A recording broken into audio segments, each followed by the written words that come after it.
First ball after tea. Take it away, Bear.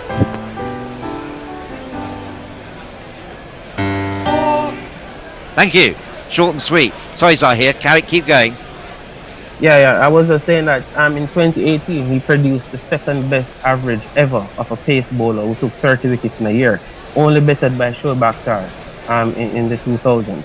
So if you look at all of the great bowlers that we have seen over the years, that year the performance that Jason Holder put in 2018 was an all-time performance in terms of bowling average. Anderson bowls this one. It's tucked more runs here for Chase. He tucks that one off his legs. They're going to come back for 2.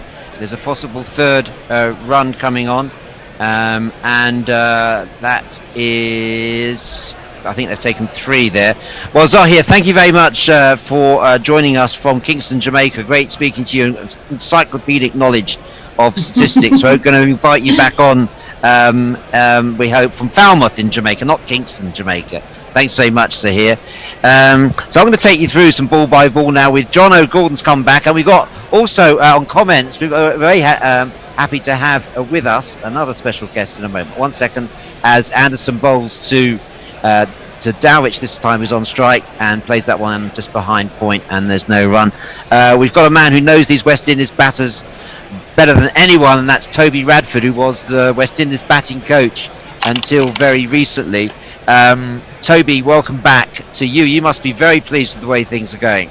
Yeah, very pleased. I think they've knuckled down well. They've knuckled down really well. It's a good start this morning with Shea and Craig, and then they've built on that. And now Dowrich, if Dowrich and Roston can see off this second new ball, I think they'll be very well set for a good lead. Dowrich is facing up now to Anderson with the new ball. That's absolutely dead straight, and it's played really straight by Dowrich. Well, Toby, you were asking for Craig Brathwaite to dig in. Those were your words yesterday. He dug in, didn't he, today? And you must have been pleased with his form. He played really well. He was very positive, and as we'd said sort of when we did our preview, the importance with Craig was leaving well and being positive with his footwork. I thought he was a bit unlucky with the decision as well. It was one of those umpires' calls. If it had gone the other way, he might still be there. So he could probably count himself a little bit unlucky, but he played really well. It was a good partnership this morning. Indeed he was. And here's Anderson bowling now to Dowrich, who lets that one just plays it out on the leg side, and there's no run. And what about Shamar Brooks? Shamar Brooks are really at home. I mean, he's probably been the most fluent of the players today. Came in, struck some boundaries very quickly in his innings, looked at home. I thought his feet were moving exceptionally well because, as I think the commentators were saying, Wood was certainly bowling up into the 90s, but it didn't look like that with Brooks. He had a lot of time, feet moved well, got into some lovely positions and played some nice shots. I didn't actually see him out in the end. I had to do another interview this afternoon, but I missed that little bit, which is a shame because I was hoping he'd go on and get a big score. Yeah, he just gave it away slightly, but but this has been a 50 partnership between these two. I missed that particular landmark earlier this over. Chase on 34, Dowrich on 30. Dowrich it is who's facing Jimmy Anderson now. Plays that one into the ground, and there's no run. That's the end of the over. So first over with the new ball. West Indies on 242 for 5, and I'm joined here on the gorilla by Mr. John O'Gordon and Annie. Are you there as well? I am. Excellent, Annie and Jono, and joining Toby Radford. So please feel free to ask Toby anything that you would like to ask. Toby's got a lot of experience of the county cricket scene in the UK as well, Annie. Annie's the editor of County Cricket Matters. We heard from Annie at lunchtime, as well as being one of our main Gorilla contributors. County Cricket Matters, a new magazine, as its name suggests, reminding everyone that County Cricket matters. Do you think County Cricket matters, Toby? County cricket definitely matters. I mean, all these players come from county cricket, so it's important that ECB keep investing in it, people go and support it, because these players have to come from somewhere, and the county game is where they start. So, and that's the bread and butter. So, it's hugely important. Right answer. Yeah, it's Jofra Archer with the new ball. He wraps Chase on the pads, and there's no run. One embarrassing statistic, Toby. No, I think it's a great statistic because I'm a second-team player, formerly of Palmer's Cricket Club. Shout out to the chairman and president. Shout out to Rob and President Khalid.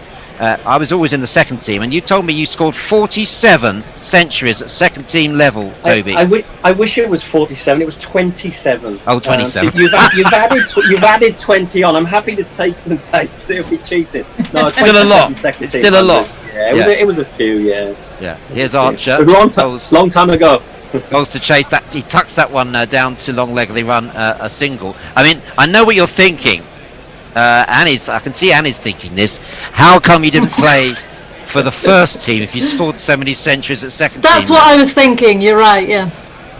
Well, do you know what? It was an era where Middlesex had such a strong first team. You know, the likes of Desmond Haynes, Mike Gatting, Roland Butch, who I've just been listening to. I know Butch very well. It was almost an international lineup. Phil Edmonds, John Embry, Norman Cowans. It was an international team playing county cricket. So when you did get your go, even if you went in and got a score, you might find that as soon as another player came back from injury or was available again, you'd be dropped anyway. And actually, in the end, I think mentally, Archer, I started to doubt my game. You know, Dowrich just plays that one on the leg side. Yeah, no, it is very much a mental game.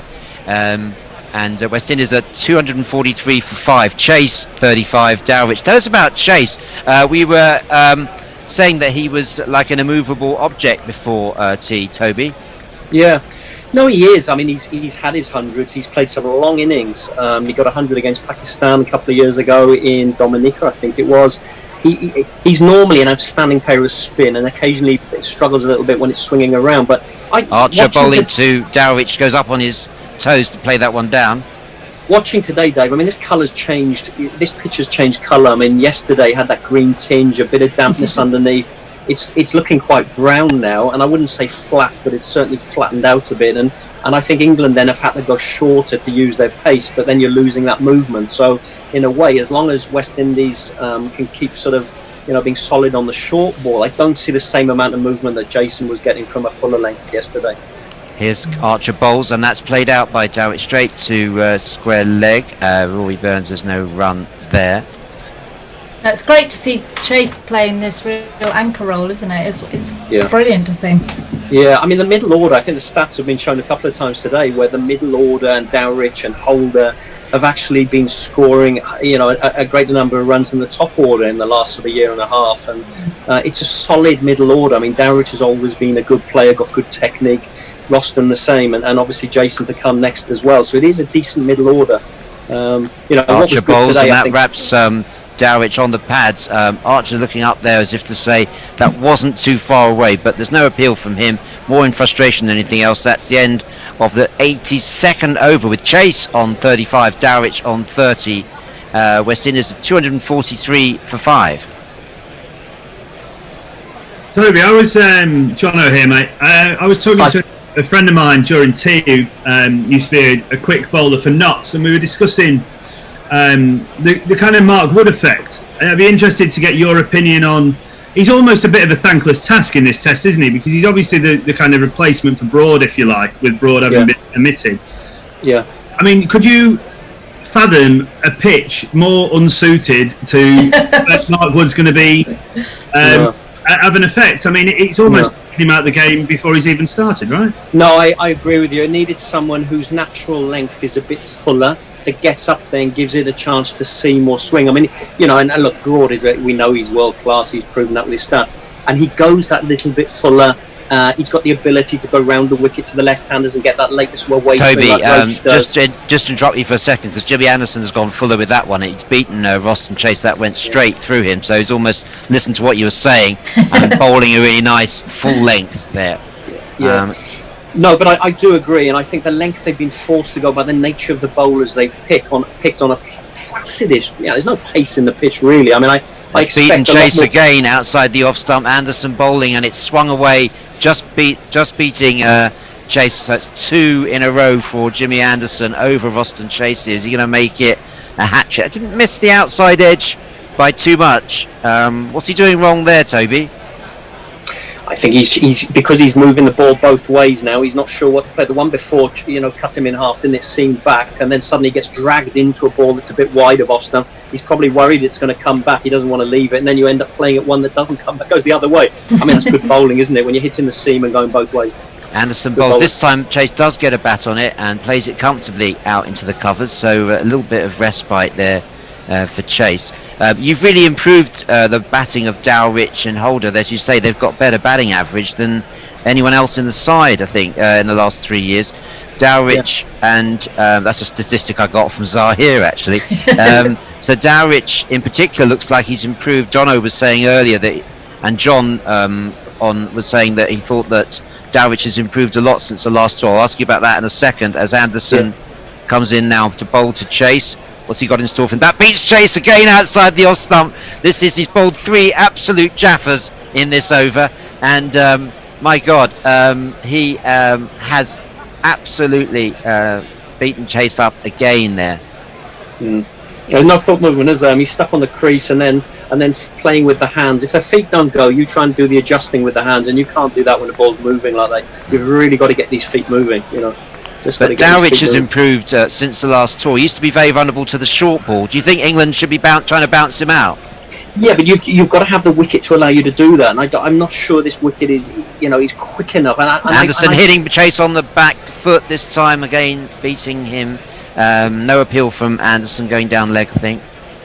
No, the message to Dowrich after the last time we were here 2 or 3 years ago, we went to New Zealand, I think I said to you, and he got bumped a bit there by Wagner and Bolt. And the message was you've got to find a way to placate the short ball and to score off it, to stop people bowling there. And he went away and he worked on it. And he always had a good game other than that, but that was a weakness for him.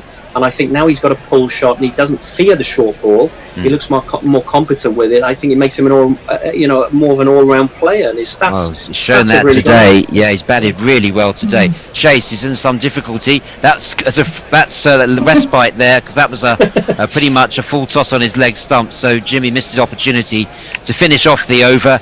It's 244 for 5, 83 overs. I'm talking to Toby Radford, but over to Annie to read out some social media messages. We got Men with Ven have sent a picture of dug out my whites for the first game of the season tomorrow, and it's a bit of an umpire's look. Of course, we've got the recreational season starting tomorrow, which is very exciting over here. I cannot wait personally.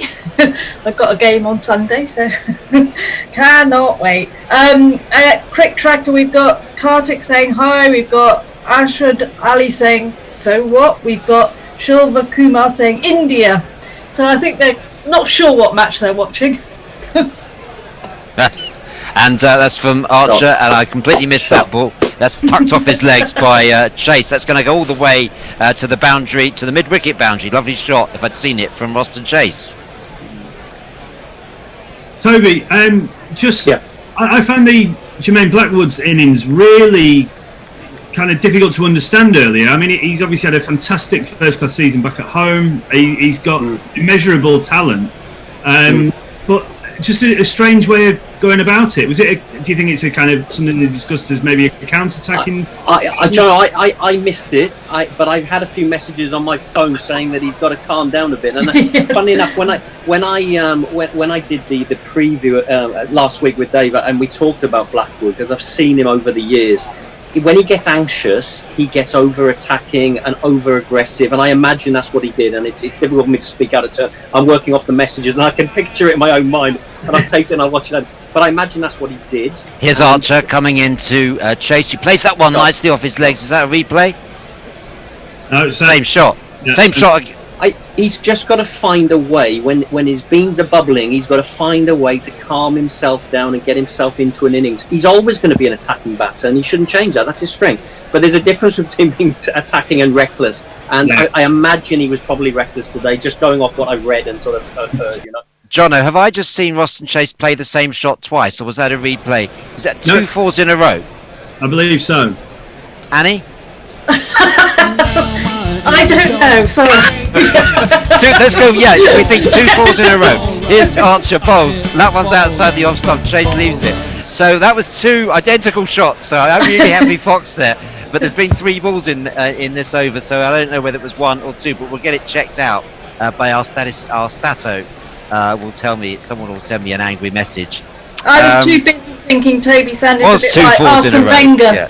Yeah, it was 2 fours in a row. So Chase is now on 44. This has been a a really well composed innings from Roston Chase. So Jofra Archer is 0 for 56, and West Indies have got their 250 up as Archer bowls now to Chase, gets a bit of lift, but that goes down the leg side, fired down the leg side, and Chase is having nothing to do with that. So he was given a stern examination by Jimmy Anderson in the last over, but he's finding Jofra Archer's pace altogether more to his liking, although perhaps didn't enjoy that short ball so much. But he 2 shots for 4 clipped off his legs in this over, and West Indies their total is climbing up quite nicely. They must have had 300 as a target, wouldn't you say? I'm going to put that question to you in a moment, Toby, after this ball from Jofra Archer to Chase.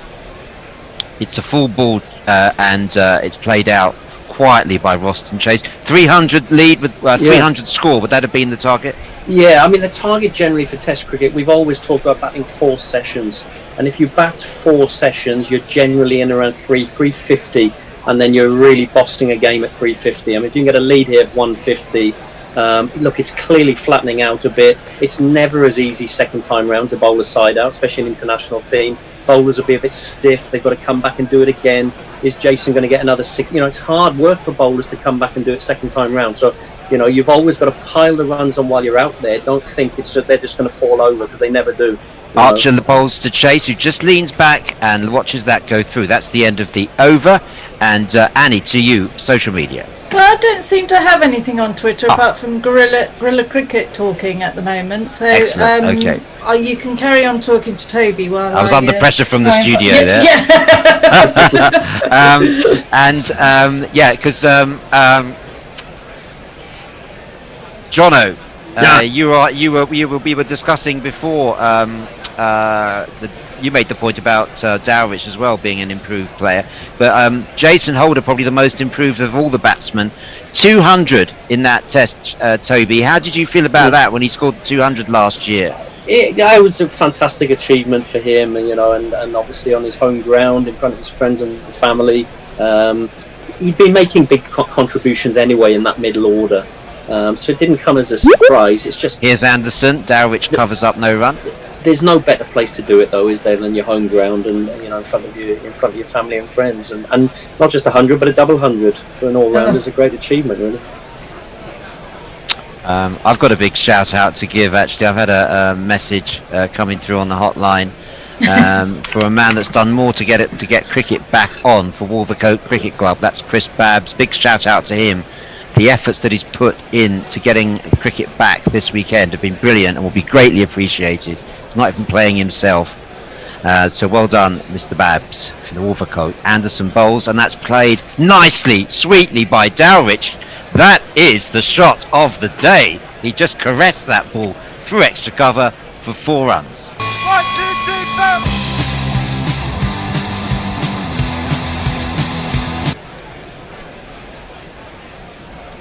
What about that? Hell of a shot. Hell of a shot. Oh, leant back lovely, doesn't he? Toby, sorry, another final one from me on the West Indian guys. I'm not sure how much you'll know about this guy, but one of the lads I'm very close to is Joshua Da Silva, the youngster who's recently come in. Do you know what? I have never seen him until this tour, and then I was sort of looking at the scores and where's he come from, because he's come Anderson's in and he's taken it by storm. And that takes the edge of Dowrich's bat, but he's gone into the ground. He's played really well, hasn't he? So you obviously know a lot more than I know. I assume he's Trinidad lad who's come in, and but he's hit the ground running. You know? So he played for me in the Surrey Championship in 2017, and probably left as a very good young player, but with a lot of work to do, we thought. So he's dropped a load of weight and worked incredibly hard. But we were at training last night and discussing, the difference in him now to get to this level, and it seems a lot of positive vibes coming out of the West Indies about him. So he looks great, doesn't he? Here's Jimmy bowling to Dowrich, and Dowrich plays that straight down to mid-on, and there's no run. I've got a question from somebody for Toby. How do you go about preparing West Indian players for the pitch conditions of playing in England, says Tom? Just working in the nets for a good period of time. When you get here, you normally have warm-up matches. I mean, obviously this time they've been in their little bubble, so they've played sort of inter-squad matches. Normally you'd have a couple of county matches, but it's just practicing on grass here with the different Dukes ball. and getting used to playing later, to really watching the ball closely. You know, in the Caribbean, you can see the ball in an area. Here's Anderson. Bowls, and that's played by Dowrich just onto the leg side, and there's no run.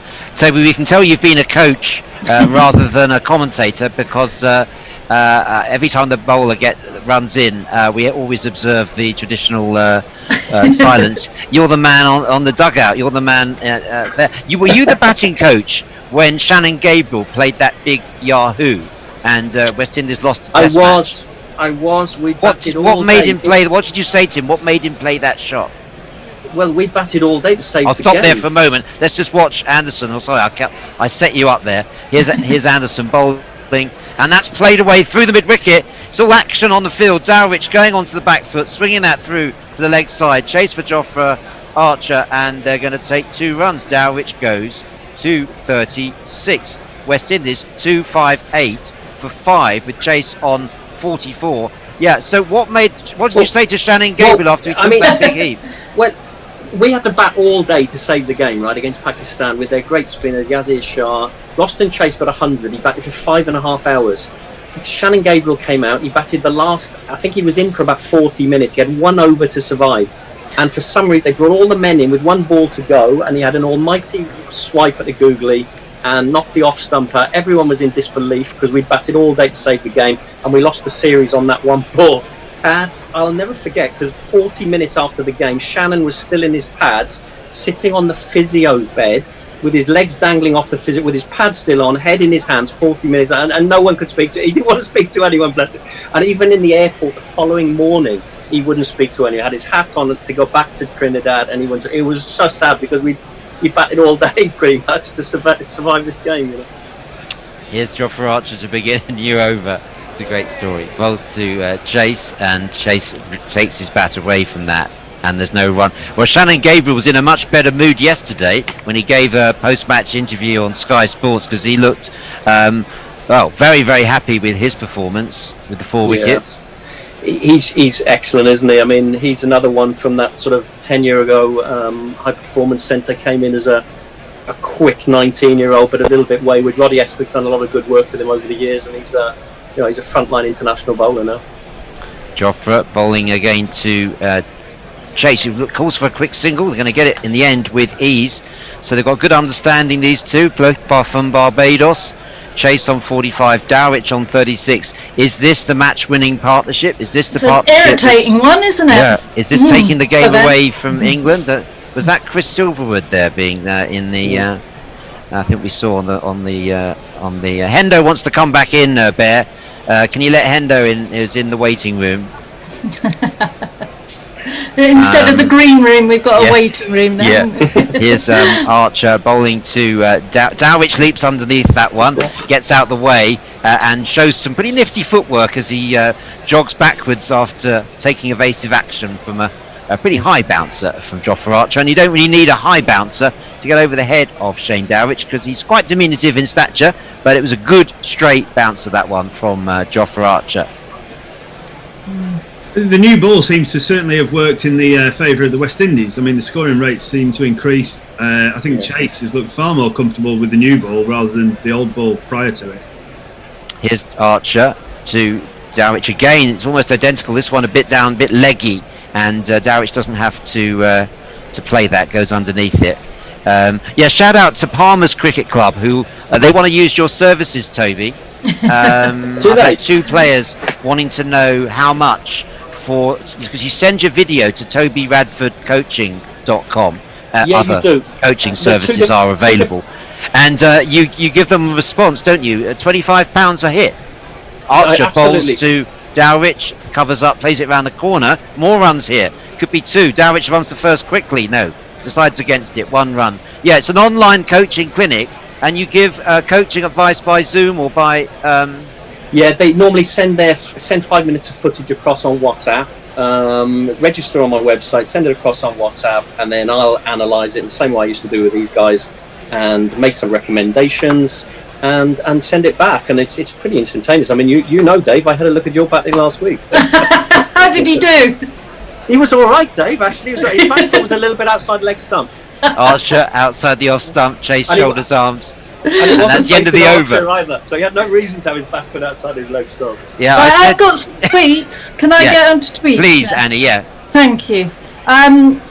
I will be seeing the communists say, "Hey fellas, afternoon, save Withybush here. Leach I get, specialist spinner, but what does Dom Best bring that Mo doesn't?" Yeah, I see that.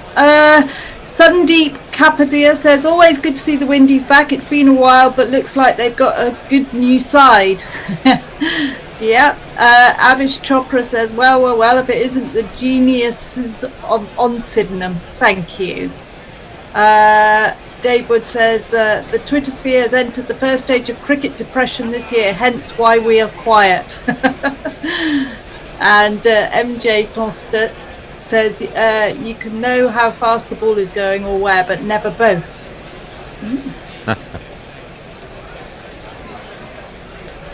Here we go with the new over, and it's going to be Jimmy Anderson to continue. 2 for 56. West Indies 260 for 5. Chase on 45. Dowrich on 37. This has been a very, very good partnership for West Indies as Anderson tries to break it now. He bowls, and a lovely shot from Dowrich straight to mid-on though, and there's no run. Dowrich has looked good from the moment he came in. He's been looking very confident. He was very bullish actually in the press conference before the tour, when he was saying, I want to get a century in this series. I was disappointed last time with my performance. So, yeah, and he started the practice games well as well, didn't he? He's got some runs in those, so he's obviously confident. I think he feels he's got a more all-round game now. The short ball doesn't worry him anymore the way it did 3 years ago when he came. well, there's hope for all of us. Those of us who don't like the short ball aimed at our heads. You just conquer the fear. As Anderson bowls to Dowrich. He has a little pops a little fish at that one. Could he left that one alone, Toby? Yeah, it was a good ball. Started fairly straight and obviously left him. Yeah, it was a leave ball. It was one of those where you kind of suddenly get sucked in and you actually want to be leaving it. Do you think this is a better team than the West Indies brought here in 2017? I mean, it's not massively dissimilar. Kieran Powell's obviously been swapped at the top of the order, but he did okay here last time. It's not hugely different. I mean, Shannon, Roach and Holder were the three main bowlers. Craig Brathwaite and Shea Hope, two of the front leading batters. So it's not hugely dissimilar. Here's Anderson to Dowrich, flicks it off his legs. That's going to go all the way. I think he got bat on that. No, yes, he did. And that's gone down to long leg for another boundary. It's me, says she. It's me, says she. It's the Gorilla Jingles there, Toby. That threw you there, didn't it? I think the other thing, Dave, is I think people forget that, in the last series here, West Indies did win a test match. Last winter, they won 2 test matches against England. So of the last 4 or 5 they've played, West Indies have won 3 of them. So England can't take the West Indies lightly. It's a decent side, really. Here's Dowrich, wide-eyed as he waits for Anderson. Covers up, plays it down to third man with an angled bat. It's going to get a single for that. I mean, people, Toby, who say that Test cricket is not followed anymore in the Caribbean. I mean, you've got some strong views on that, haven't you? Yeah, I think West Indians love their cricket, whatever format. They just want to see a winning side. So obviously there's been a period for a number of years where, other than a couple of huge T20 wins, where the team hadn't really been consistent. So you lose a little bit of following, but generally they just want to see a good winning West Indies side. The minute you start winning, they're all loving it again. Here's Jimmy Anderson to Chase, who plays that down. Let's have more runs. Runs are really coming at quite a rate, just down to behind square for a single. So Chase is moving on to 46 and Dowrich on 42. I'd go along with that, what Toby was saying, because you and I were lucky enough to be in Barbados last year for the test match, and the joy when they won was just fantastic. It was a joy to behold.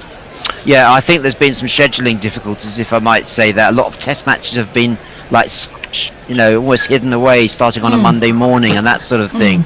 You don't get that many big weekend matches anymore, which is, I don't understand why that is. Following county cricket. Anderson, yes, plays, and that's Dowrich off the back foot to the covers, no run. Yeah, what about, Annie's the big expert here, big fan of county cricket. Toby, what would you say about the state of first-class cricket in West Indies? How does it compare? I I mean, pretty good when all the guys are available and playing, and you've got all the test players playing. There's some, obviously some top players there. Pitches are variable, so I wouldn't say the general standard of pitches is as good as in the UK. So sometimes you can get low-scoring games, which is at no fault of the players, but sometimes the surface that they're playing on. And obviously, if you haven't got great surfaces, it doesn't help you produce a plethora of high-quality players. So for me, having spent 10 years out there, the two big things I'd love to see improve would be training facilities, the quality of nets, and the quality of pitches. And I think if they invested heavily in those areas, there's always talent in the Caribbean, honestly. Jofra Archer to start a new over, 266 for 5. As Chase tucks this one off his legs, he's on 47 now as Don Best jogs in to field that ball. So 267 for 5, a lead of 63. And both these batsmen in the 40s, Chase 47, Dowrich 42. David, I always remember, right, you'd be working with an international team and at times find it difficult to get hold of a bowling machine. And I'd come back to the UK and I'd see a mate at Bradfield College in Reading and they'd have four or five bowling machines. You think as an international side we didn't have that, Yeah. Archer bowls and Dowrich covers up, plays that one down, and there's no run. I've got a question for Toby from Messi Jez, saying he's interested to know Toby's view on the preparation for this test. Seems as if England are suffering from under preparation more than the West Indies. Archer definitely seems undercooked. Well, normally you'd play this series and England would have been playing county cricket. They'd have had some matches under there, and they haven't had that. So that's played into West Indies' favour. West Indies have been here a month, cooped up at Old Trafford, preparing. Archer to Dowrich. Dowrich takes evasive action again, and almost like a little jog. He breaks out into a little jog. He looks very agile. Kept wicket very well, and he's doing well now. No, and as you say, it might be with Archer that he's getting sort of match fit and match ready during the game, which obviously isn't ideal, but but that can happen. That's what I was pleased about watching the West Indies yesterday. When all three big seamers, they hit their lengths and lines from ball one, which is what you want to do when you're trying to make your mark. Jofra Archer again bowls to Dowrich, who goes onto the back foot. This time that one's better directed and Dowrich has to play at it, but not with any difficulty, and West Indies remain on 267 for 5. Toby, you say, find it really interesting you talk about the pitches. Obviously you've got that, the famous old attacks that were bowling on quick, fast, bouncy wicket. Why do they seem to struggle now to produce pitches that are similar, or is that a conscious decision, do you think? Hold the answer to that, Toby, as Archer bowls, and Dowrich has a little fish at that, takes his bat away, given the benefit of the doubt on that one. Toby, are the pitches improving, or are they still... Pitches have got slower. Sabina Park, Jamaica can be quite quick. I mean, Barbados used to be fantastic. I mean, used to fly through, but that's, sometimes it's a little bit uneven. It's not got the pace it used to have. And certainly when you get down to Trinidad, Guyana, where they produce a lot of spinners, they're very slow, low pitches, which help produce those type of balls. So it's difficult for them to produce lots of seamers when they haven't got pitches that fly through anymore, Archer to Dowrich, and lets that one go nicely outside the off stump. Good leave, as they say, from Dowrich. End of that over. 88 overs have gone. West Indies 267 for 5. Jono. No, carry on, Toby. Sorry. No, I was going to say, to answer your question. I mean, the reason why I think some of it, and one or two would probably say this. I've heard this said before, that the groundsmen don't necessarily know how to create those wickets anymore. And a bit of it may be investment in those pitches, because to produce top quality pitches you need to be putting money in. It needs all round work, it needs a team. You look at county cricket, like I was saying, the investment in English cricket compared with the investment in West Indies cricket is a huge discrepancy. And something that needs to be addressed, definitely. Yeah. Absolutely. That was going to be my next question, actually. Do we think it's because West Indies perhaps don't, there's always that big argument about the big three, England, India, Australia, getting up the ICC funding. Do we think that's part of the reason, because of the lack of investment that totally isn't necessarily as good? Look, I'm proud today because half of the HPC team that I worked with in 2010 is playing in this test match, right? Half of the team. And that was money from Sagicor, an insurance company that invested in an academy for 3 years. Now, without that, they wouldn't have had the program, they wouldn't have had the coaching, the team, the whole program we put. So that was investment, and the talent was there, right? Jason Holder was there. All you had to do was a bit of work and to get him there a bit faster. Dowrich was already there. You had to get him there faster. That's really what it was about. But it's investment, isn't it? Yeah. So it is indeed. Well, it's been great having you here, Toby. Really appreciate your insights. It's so good to be have someone so close to this West Indies team who are definitely in the driving seat at the moment. 2-6-7 for 5 as Anderson starts a new over and Chase plays it out into the offside. So Toby, we're indebted to you, and hopefully we look forward to hearing from you. Back with us tomorrow for tea, I hope. Yeah, pop in at tea time for sure. That'd be have great. a cuppa with you. Yeah, Great. fantastic. Take care, Toby's going to come in and have some organic green leaf tea from Clipper organic green leaf tea. Thanks very much to Toby Radford there. Until Toby Radford, cricketcoaching.com. Other cricket coaching services are available. And here comes Anderson bowls, and outside the off stump, Chase leaves that one. He's on 47, Dowrich 42. We're going to have a change at the end of this over. Jono's going to take over on the ball by ball, who's with me now, Jono. So West Indies getting into a really nice position here. Yeah, I think that the game's beginning to slightly slip away from England. We need to try and, get at least another 2 wickets by the end of play, if not more. The draw does not seem like a likely result, and as time progresses, it's certainly looking more like a positive result for the West Indies. Anderson bowling to Chase, who's on 47, looking for a half century. He's not going to get it with that ball. It's gone straight to Rory Burns with the cap. Yeah, we still haven't had Holder come in yet, who has the potential, obviously, to get a double century. So yeah, it was interesting that. Yeah, absolutely interesting that Dowrich came in before Holder. So yeah, they've still got Holder holding himself back there. West Indies 2-6-7 for 5. Dowrich maybe just in such good form that he sent Dowrich out there, because Dowrich has been in such good form, batting so confidently. The skipper hasn't had a lot of batting on this tour yet. Here's Anderson. He bowls, and that's attempted hook by Chase. Doesn't make any contact, and he remains on 47. Yeah, Jason's had I think a golden duck and a second baller. Sorry, confusing myself here. You know what I mean. 2 low scores. I think he got 1 run and a 0 in the warm-up matches, but as we see, doesn't necessarily mean. Doesn't mean bad dress rehearsal means a good performance. Yeah, exactly. Yeah. Anna Forsyth says this attack needs changing up. Maybe they should bring on Brooke. Oh no. Anderson bowls, and that's played down by Chase, and there's no run. They should bring on who? Broad. Yeah, Stuart Broad. Holder averages 42.5 since the start of 2018. Thank you, Knuckle. And Zahir's got some very interesting stats as well. Zahir Clark, who was with us just before tea, the man from Kingston, Jamaica, about the team. They've won 8 out of 12 test matches when they scored 250 plus in the first innings. That's since 1st of January 2017. So the importance of this score. Anderson bowls, and that's played uphill for LBW against Roston Chase, and Illingworth turns that one down on this occasion. Anderson's talking to Stokes. Are they going to go for a review here? And yes, Ben Stokes has asked for the review. Chase struck on the pad. Decision reviewed.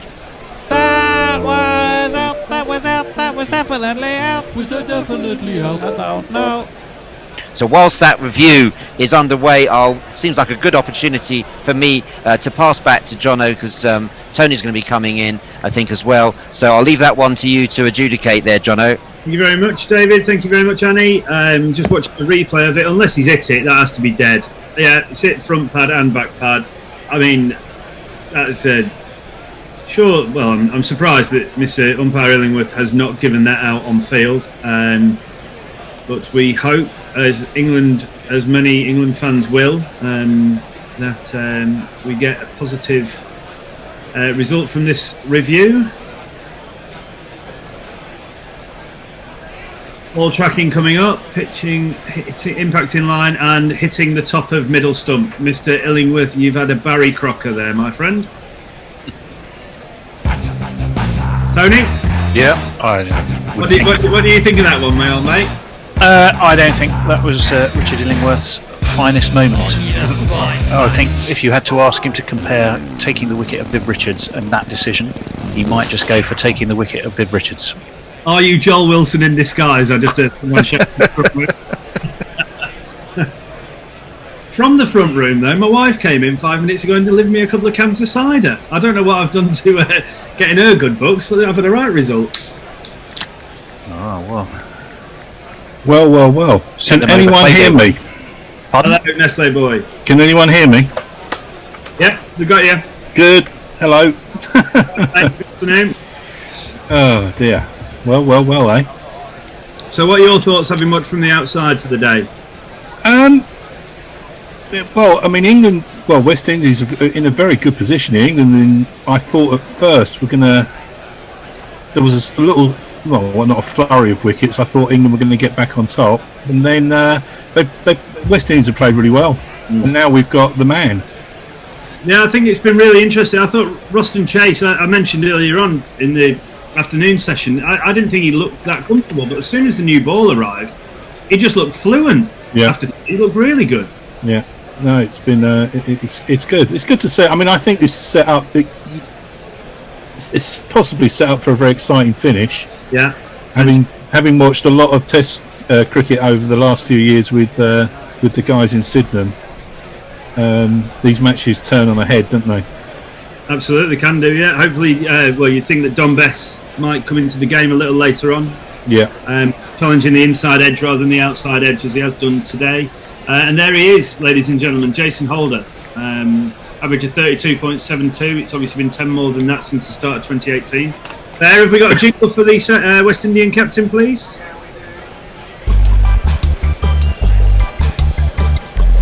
Jason Holder.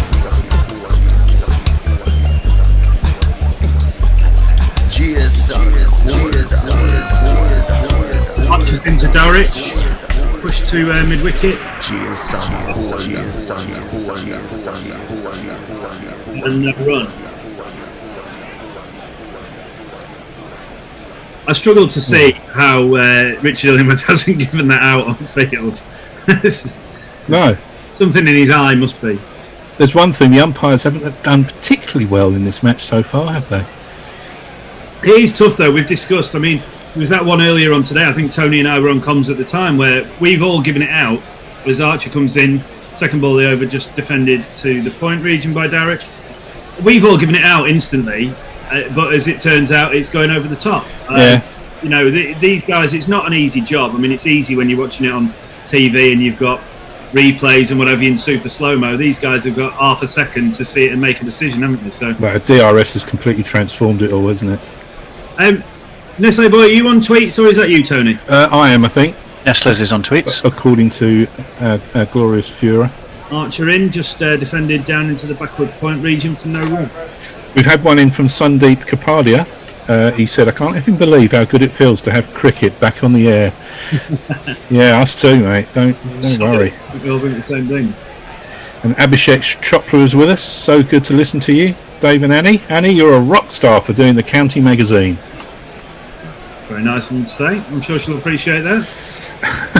And he seems to be quite happy that I'm on. I'll read it in a minute. Jofra into Shane Dowrich again, just defended back straight up the pitch to Shorbet on. No run. We're getting some love, Tony, in capital letters. Nestlers, you beauty! Tony, you beautiful person, you, says Abhishek. Hello, Abhishek. Delighted to see you as well. That's extremely kind. You obviously got the check then, Tony. You're cleared. Direct transfer. Do people still send checks, Nestlers? I can't remember when I last wrote one out. Archer in, full length ball, thick inside edge from Dowrich, but with no mid on in place, they're going to get at least two. Looking to turn for the third, but they decide against it. Was it with a quill pen? It was years ago. It must have been. When was the last time you wrote a cheque? Well, I can't remember. I'm the same as you. I've got no clue. Where? I haven't used cash since... No. March. March 15th. Last time I was in the pub. No. Dowrich moved on to 44 not out, playing quite fluently. Lovely. The steps down the track early in his innings off best. As Archer in and just defended on the back foot into short extra cover by Dowrich. At what point do you think that it's going to get beyond England? What lead for the West Indies? Well, you'd probably think six figures. That would be extraordinary. You certainly think 3 figures. 3 figures would be difficult. Well, they're not far off. Not insurmountable, but difficult. Well, there are 45 off it, and that's going to be interesting. 35, I beg your pardon. Yes, you see, I can't add up. It's because I don't write cheques anymore or use cash. Yeah. That's the problem. Dave Wood is happy I'm here. Hello, Dave. You brought your personal fan club with you for this session, that's You've been frantically just letting everyone know I'm on in 5 minutes. Can you tweet, please, and be nice to me? I gave them access to my Bitcoin account. I think there was a tweet came in from Anna Forsyth earlier, just talking about we should bowl Brook. Oh no, we can't. Yeah. I mean, I think a lot of people think he should be playing, but there's that old adage, isn't there? You're always a better player when you're out of the side. I don't think as an attack we've bowled particularly well. I was asking Toby before about Mark Wood. Is there a pitch more unsuited to Mark Wood than this style pitch? As Anderson's into Holder, covers up, just blocks straight back down to short mid on for no run. Well, he can't stand up on it seems, can he? Oh, no. But what was the reason? Do we know the reasoning behind Broad not playing, or is I watched the tactics? Watched the interview with Broad on Sky Sports this morning, which was incredibly honest and a really good interview, I thought. He said they just wanted to go with out-and-out pace. I think they were unsure as to how the wicket was going to play, but people have been saying dry for, in the lead up to the game as Anderson's in and just punched to wide mid-off by Holder for no run. And so there was probably never any theory that there was going to be great pace in the pitch. So why are you picking 2 lads that can bowl at 90 miles an hour on a bit of a featherbed? I've got no real idea. You probably need your more skillful bowlers on that. So, well, there was discussion yesterday about the speed, and people were saying that consistency and accuracy is far more important. Yeah. We get carried away with fast bowling, don't we? Sometimes. Yeah. We were talking about the building towards the Ashes with that as Anderson's into Holder, full straight ball just blocked away to short mid on. And are we too eager to follow that Australian lead of Hazelwood, Cummins and Stark are all letting go of it at 90 miles an hour? We need to be our own team. I think there's an argument against that. Just because that's what the Aussies do doesn't mean that, and they're also not the most successful side in the world at the minute, are they? So you need more of a varied attack. Obviously, to play in Australia, the common theory is that the quicker you are, the more successful you are. Yeah. I mean, the Ashes is a long way off as well. Like 18 months away, isn't it? As Anderson's in again. Lovely length ball, just beating Holder on the outside edge. Still yet to score from 4 balls. So Abhishek says, rain check, England collapsed check, opposition piling on the misery check, selection mishaps check, competitive pessimism check. It's all good.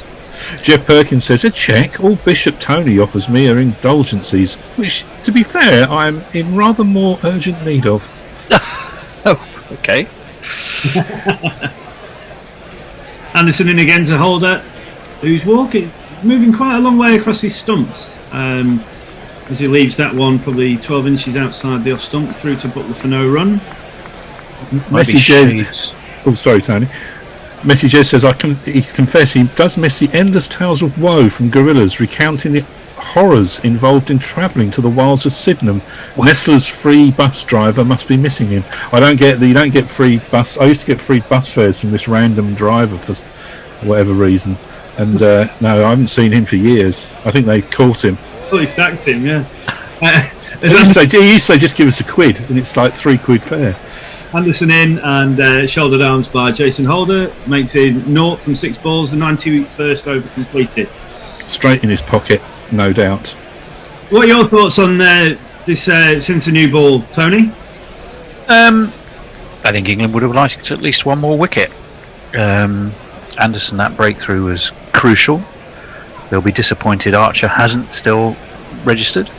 I think there might be shades of concern for England. Remember Dowrich and Holder together, and Barbados, what was in 2019, winning West Indies won by 381 runs, 202 for Holder.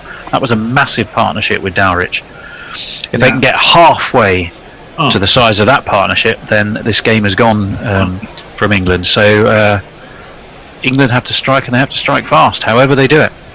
Yeah, well, obviously the man in question, I kind of, as I said to Toby in the last inning, I feel he's a bit of a thankless task here. He's not for 54 from 16 on a wicket that just doesn't suit him. I mean, he's probably never going to be a guy to shove his hand up and say, no, don't pick me, I don't think this is my wicket. You take your opportunities when they come, don't you? But I think he's finding it pretty difficult to stand up. That could be any wicket anywhere in the world for Mark Wood, and he's followed through, couldn't it?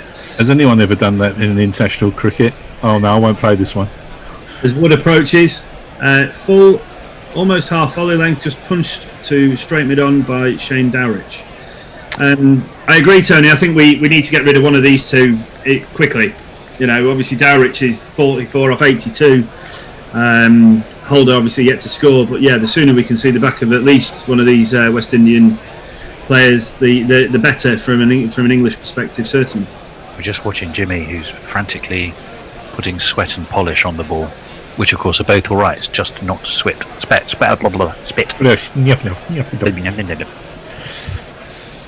Wood in again to Dowrich and locked away into the offside. Jingle, have we got a jingle for Mark Wood, Mr. Bear? Do you know Mark Wood? Yes, he is an England bowler, quite good. And pretty quick. So just a normal guy. Of course. Except for just one thing. What? He thinks that he's a horse. Right. What? Always gets me that one. I like that jingle. Yeah, some of them are absolutely fantastic, aren't they? I don't know if you've seen there's the thing going around on Facebook, which is describing all the current English team as clubbies, which is very funny. As Wood approaches again to Dowrich, who kind of half punches that into a square cover. Zach Crawley does the fielding, threatens to try and throw the stumps down at the non-striker's end, but decides against it. Has that got the village blacksmith in it? No, well, no, it's so like Don Bessie's is like, you know, just back from uni, you know, loves working on the ground, always in the nets. Oh, mum makes a great tea. Like Daddy's club captain. Yeah, Ben Stokes always turns up. Can't believe that the game's been brought forward because it gets dark early. So he's always trying to get a shifty job in as a scaffolder on a Saturday morning. That kind of pretty good. As Wood in again to Dowrich, back of a length, and Dowrich gets underneath it, but ends up on the turf. Picks himself to his feet. I think he's played the short ball quite well today, Shane Dowrich. I know he's dancing around a little bit, but he's I don't think he's been hit yet, has he? Did Toby coach both these players? Yes. He got a bit of a working over early on in his innings. Yeah. I don't know. Mark Wood seems to be the worker over in chief. The village blacksmith. As Wood approaches with his new and improved longer run up into Dowrich, which says squared away outside half of the bat down to a wide third man, picked up by what looks like Joe Denley and returning to Butler for one. One ball left of the over, I believe. The lead now 66. The West Indies 270 for 6 in a much brighter than kind of lunchtime Southampton. Yeah, there's the psychology now might be a consideration for England is if the wickets were to fall quickly, how much do they want to have to go out and bat tonight? Right, yeah. So, but you can't really contain when you've got the new ball in your hand, so they have to go all out for wickets. Very fine balance. Wood now into the West Indian captain. Ooh, covers up and just blocks down the pitch. Not had a great, as we heard in the last end, hasn't done particularly great things with the bat in the warm-up games, Holder, but that's almost more ominous for the English lads now bowling at him, because he'll feel like he has a point to prove. I mean, obviously getting a sixer in the first dig, he'll just want to carry on that form with the bat, certainly in the first batting innings for the West Indies. So ominous signs for England if he gets in as well, especially the way Dowrich is playing as well. So Tomo Pollitt asks, there was talk earlier that England have come into the series undercooked. but I can't remember the last time we won the first test of a series. Sri Lanka? I can't remember. One for the Statos. Probably Knackle will pop up with a message. And in reply to messages about tales of travel woes going to Sydney, he said maybe there are still tales of woe of bean blight and the great toast shortage to come. I can assure you, Jeff, I will not be short of toast. The skipper is about to return. If we have a jingle, please, Mr. Bear. Ben?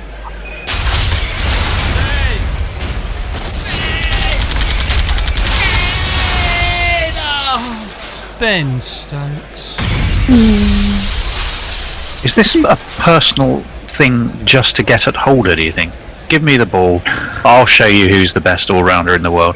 I read something about their rivalry, and it was never something. I know obviously about Marlon Samuel's thing with Ben Stokes, but I've never heard of a Holder thing. As Stokes approaches, balls thick outside edge. Dowrich down to third man. They'll trot through for a single as Denley cleans up and gets the ball back into Just Butler. Yeah, I wasn't really aware of that. Is that a much publicised? There's no real spat between them. I wouldn't think. No, I think it's just the status of the world's leading all-rounder, which statistically Jason Holder has, but emotionally Ben Stokes feels he should have. Yeah, absolutely. Yeah, I think if you were to ask a global cricketing community, I think Stokes certainly plays in more of the franchise tournaments. Maybe say he's a bigger name, but I think one of the things we've been asking as Stokes is in again, covered up by Holder and just blocked that into short backward square for a single. I think something that's come out of a lot of conversations this week is the fact that for whatever reason, and what those reasons are I don't know, is that the West Indies aren't offered the amount of respect that they deserve. No, I mean Jason Holder, there was yesterday talk, innocuous, why is he the world's said as the world's best all-rounder, people were asking. Well, you look at the stats, I suppose. Yeah, well, exactly, yeah. Perception, though, isn't it? It's funny how perception and the truth are often different. As Stokes in now to Dowrich, who covers up and blocks that into the offside for no run. I suppose being in a World Cup winning team and having that innings against Australia in the Ashes last year does put you at the forefront of people's thoughts. Is it just because he's more visible, do you think, Stokes? And obviously, but when he has been visible, possibly, yeah. World Cup final, Headingley, winning the game. It's like when he contributes. I mean, he does it on the biggest stage, doesn't he? And he had a fight in Bristol. Yeah. He's well known. Just had a message on the internal chat, which I'll come to in a second. As Stokes is in, short ball, ducked under by Dowrich. Perception, that is why Trump is president of the USA. Who's that? Sure Rob Key's on a balcony with a golf course chipping. There is a golf course there, of course, as part of the hotel complex. His hotel room because they've caught him on his balcony practicing. Yeah.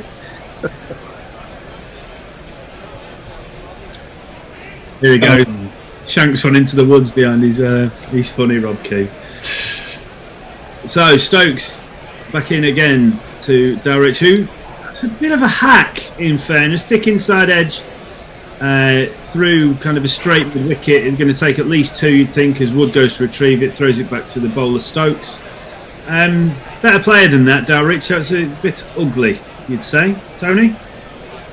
He looked like he was trying to loft that over mid on, and he got it a bit inside edgy. It certainly didn't go where or how he intended it to go. No, absolutely not. Catch up on some tweets at the end of this overtime. He moves on to 48, approaching. I think he'll be the second to reach 50 if he goes on and does so after Craig Brathwaite, won't he, in this innings? Stokes approaches, full ball and clipped through the mid-wicket region. There's a fielder coming round, but he will easily get back for two as Ollie Pope comes in, and that takes Dowrich to 50, Mr. Bear. 50 runs. 50 runs. Your 50 runs. Well done, well done. Well done, well done. 50 runs. Your 50 runs. The job is only just begun. Well, Rahul Patek says about anyone refusing to play. I think Graham Gooch may have asked not to be selected for the final test of 89 Ashes after being worked over by Terry Alderman. That's interesting. Adrian Lowe asks, West Indies are going to bat until tomorrow afternoon. Yeah. Well, I think there's enough in the pitch to suggest that won't happen. But then, who knows? Who knows? I've been wrong many times before with my predictions. Yeah. Messages says, I think the English players are seriously disorientated to be playing their first game of the season without forecast of snow and ice storms. Yeah, that's true. Yeah, we have sun for the first match of the season. Jeff Perkins says not necessarily a thing between Holder and Stokes, more that Stokes has a thing with everyone. Well, argument in a phone box, that kind of thing. Yeah. Abhishek says Stokes is the world's best all-rounder because unlike Holder, he's a decent MMA fighter too. Beat that, Jason. I wouldn't fancy taking Holder on either, to be fair. No. And Kunal Talani says Holder is a better umpire. Anything on the quick tracker? Let's have a look. I've got this set up here. I was checking it out earlier. There weren't a lot of messages. There was a bit of trolling going on. While you're doing that, Tony, obviously we were talking about we were really hoping earlier when we were on comms together about 240, weren't we? But that's long since passed. Well, that ship has well and truly sailed, I'm afraid. What's our next prediction between the two of us that we can fail miserably with? 450, just to give ourselves a chance? What's the lead now? 72. We reckon a lead of 150 probably puts it beyond England. Yeah. A lead of 125. That's where I'm kind of feeling. But England need to strike. Is that a replay? It's replay. Yeah, it is. Yeah. 50. 100. I think England would take 125 now if you offered it to them. Yeah. I just think it gives the West Indies so many different options in terms of the way they go about it post the next wicket going down. Because if you then say to Joseph and Roach and Gabriel, who've been known to kind of block out at one end, just go in, lads, don't play any shots, just get in behind it, face the fewest amount of balls you can, but let the other lad do the scoring, then West Indies could be in real control of this by the end of their first innings. Yeah, I don't know where England can go at the moment. Yeah, unless we rip through the next 4 wickets quickly. Well, this is the big dilemma, isn't it, at the moment? Because you're reaching that stage of the day when no one wants to come in and bat. And coming into bat when you're quite a few runs behind is even more treacherous. Because do you go and look? Do you go and quickly try and knock them off? Well, not if the light is the gloom is a gathering. Yeah, and you've got a really fired up opposition attack. But if you just try and play for time, you're taking life out the ball. Yeah. So England are in a genuinely difficult place. The West Indies will enjoy, whichever way England think about it. They'll enjoy the position that they're currently in. It's not a definite, nailed-on winning position, but who wouldn't rather be where they are right now? I suspect not many. Yeah, without question. I think often, if you decide that you're just going to drop anchor, I mean, we've all played enough cricket to know that often you'll find a ball with your name in it just by, almost refusing to go out and look to score runs. So it's about finding that balance between attack and defence, isn't it, when you're in that position? It's what makes Test cricket so good. I think to go back to Tony's point about, getting to a stage where you don't want to bat, if you get into the last half an hour of play, although the weather looks quite nice in Southampton today. I guess at this level, you might not want to do it, but I mean, Ben Stokes, I'm sure, and the management would say, no, we're not going to try and drag it out until tomorrow morning, just so you get favourable conditions. We bowl them out as quickly as possible. Definitely. Wood back into Captain Holder, and that's driven straight down the ground. Looked like a bump ball back over Wood's head. Certainly going to take 2, most likely 3. Anderson down towards the boundary. and we'll throw back into the bowler Wood. 3 taken by Jason Holder. Lovely shot. There was just one thing I noticed in terms of body language, which was interesting. Woody's gone wicketless, as of course as Archer, but as they waited for that review, the biggest fist pump and the most sort of energised dance when the decision went England's way was from Mark Wood, who was the first one to non-socially distance hug Jimmy. As Wood approaches the crease, full ball, angled back down towards third man, who I believe is Joe Denley, who will do the tidying up back in towards Josh Butler. 1 taken. Yeah, I think he seems to. I mean, and I know very little, if anything at all, about the inner beings of the England camp, but from what you hear from Sky commentators and everybody who has got some kind of an idea, he's an absolute jack in the box, and he's just always playing jokes, and he seems to be the most popular one of the England setup by a long way. I think you struggle to hear anybody say a bad word about him. I think he really cares and just loves being a part of it. Back in he goes, full ball to Holder. Big appeal for LBW, probably just sliding down. They won't review that, but I think there's enough in this pitch that the West Indies bowlers will still get something out of it. We're still going to have to bat well. It's not like it's gotten flat. I'm just not sure whether we've utilised the wicket well enough in our bowling innings. No, we haven't. I thought they bowled really well, West Indies. On a decent, fuller length. Wood in again, 4th ball over, well wide outside off stump. Dismissively left by Jason Holder. With accuracy over pace as their watchword. Absolutely. Going probably just clipping a 4th stump, you'd say, that delivery. So a wise decision from the England players not to think about reviewing that. Well, Derek Willis might have the answer. Time for some Joe Denley leg spin. He must have read my mind when Denley fielded earlier. I thought, do we see that as an interesting move, or do we see that as a defensive negative move if Joe Denley suddenly appears? Wood in, 5th ball of the over to the West Indies captain, and left alone, coming through at around chest height by Jason Holder. Yeah, Denley's an interesting option, actually. I hadn't even thought of that. I think Bess has bowled pretty well. Challenge the outside edge, probably never going to challenge the inside edge too much at this, on effectively what's a day 2 pitch. But yeah, I mean, look, why not give him a go? They've given him a go before, haven't they? Denley. But this ball is only 13 overs old. I suppose, yeah, there is. Yeah. So I think that England would be very reluctant to make that move. Go and ruin that for us.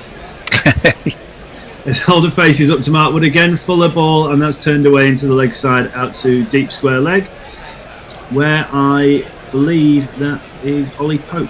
Will do the tidying up back into Butler. Another run taken by Holder. That's 281 for 6 from 94. Nestle boy, we any more social media bits and pieces? Well, there's nothing on Cricket Tracker or our Facebook page that I can see. Let's have a look on the Twitter sphere. No, come on, tweeters. You'll fall asleep. Oh, Derek Willis has come back to me. Bowling Denley is always an interesting move. May not be the right one, but it's interesting. It's interesting, yeah. Tony, if you were the captain of, if you were Ben Stokes now, what's your play between now and the end of the day? What are you doing as captain of England? Well, I can't bring Stuart Broad on. Stokes in, short ball, high on the bat. There's a chance. Who's underneath it? Jofra Archer takes the catch. Jason Holder gone for 5. Ooh. From Ben Stokes. Didn't look top edgy as soon as it came off the bat face, and good catch taken by Archer.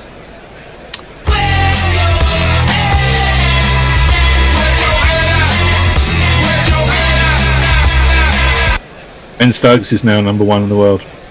Right, so to answer your question, my answer has just changed what it would have been the ball before. I think now I would get Archer on with Wood and I said, right, if you can't get rid of the openers, at least clean up the tail. Yeah. Show us you're in this team for a reason. The day's getting late, you've got the tail to aim at, get yourself some wickets. Yeah. So, and I think I would use what's left of the shine on the new ball for the next 10 overs and I'd really challenge Archer and Wood in tandem to use it to restrict that lead and keep England in the game. I think that wicket there, getting hold of cheaply, could be massive. I think that I quite agree with you, Tony. We've got two lads, or England have got two lads who can bowl 90 miles an hour plus. Wood's been bowling 95 at times in this innings. Alzari Joseph, Kemar Roach and Shannon Gabriel are not going to fancy two short ones followed by a toe cruncher, as no one would, no tail ender in the world would. So surely that is the right call in terms of trying to utilise the skills at Ben Stokes' disposal now, and that I completely agree that would be the right way to go.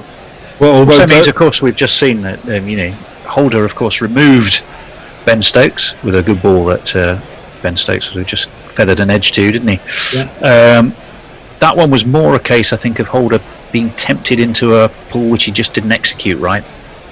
But nonetheless, each captain has now removed the other captain. Absolutely. The rivalry continues. Time for a jingle. As this man comes to the crease. Alzari Joseph.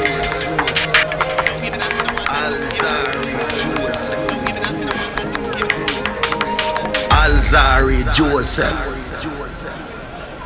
Sorry, Tony, I cut you off there. No, the point was there. I could see the bear was waving and desperate to get the Alzari Joseph jingle in, so I cut myself off. But the point had been made. Yes, absolutely.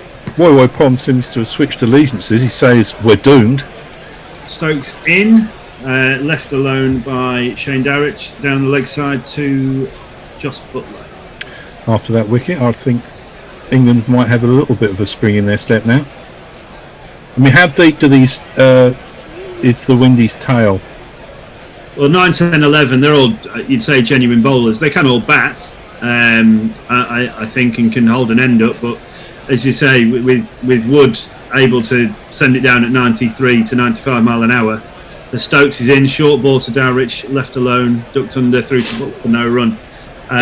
Joseph's average is 5.6, but he has a higher score of 34, which he got in St Lucia against England. Although England won that one by 232 runs, courtesy of Mark Wood, if you remember, in his man of the match performance in that series.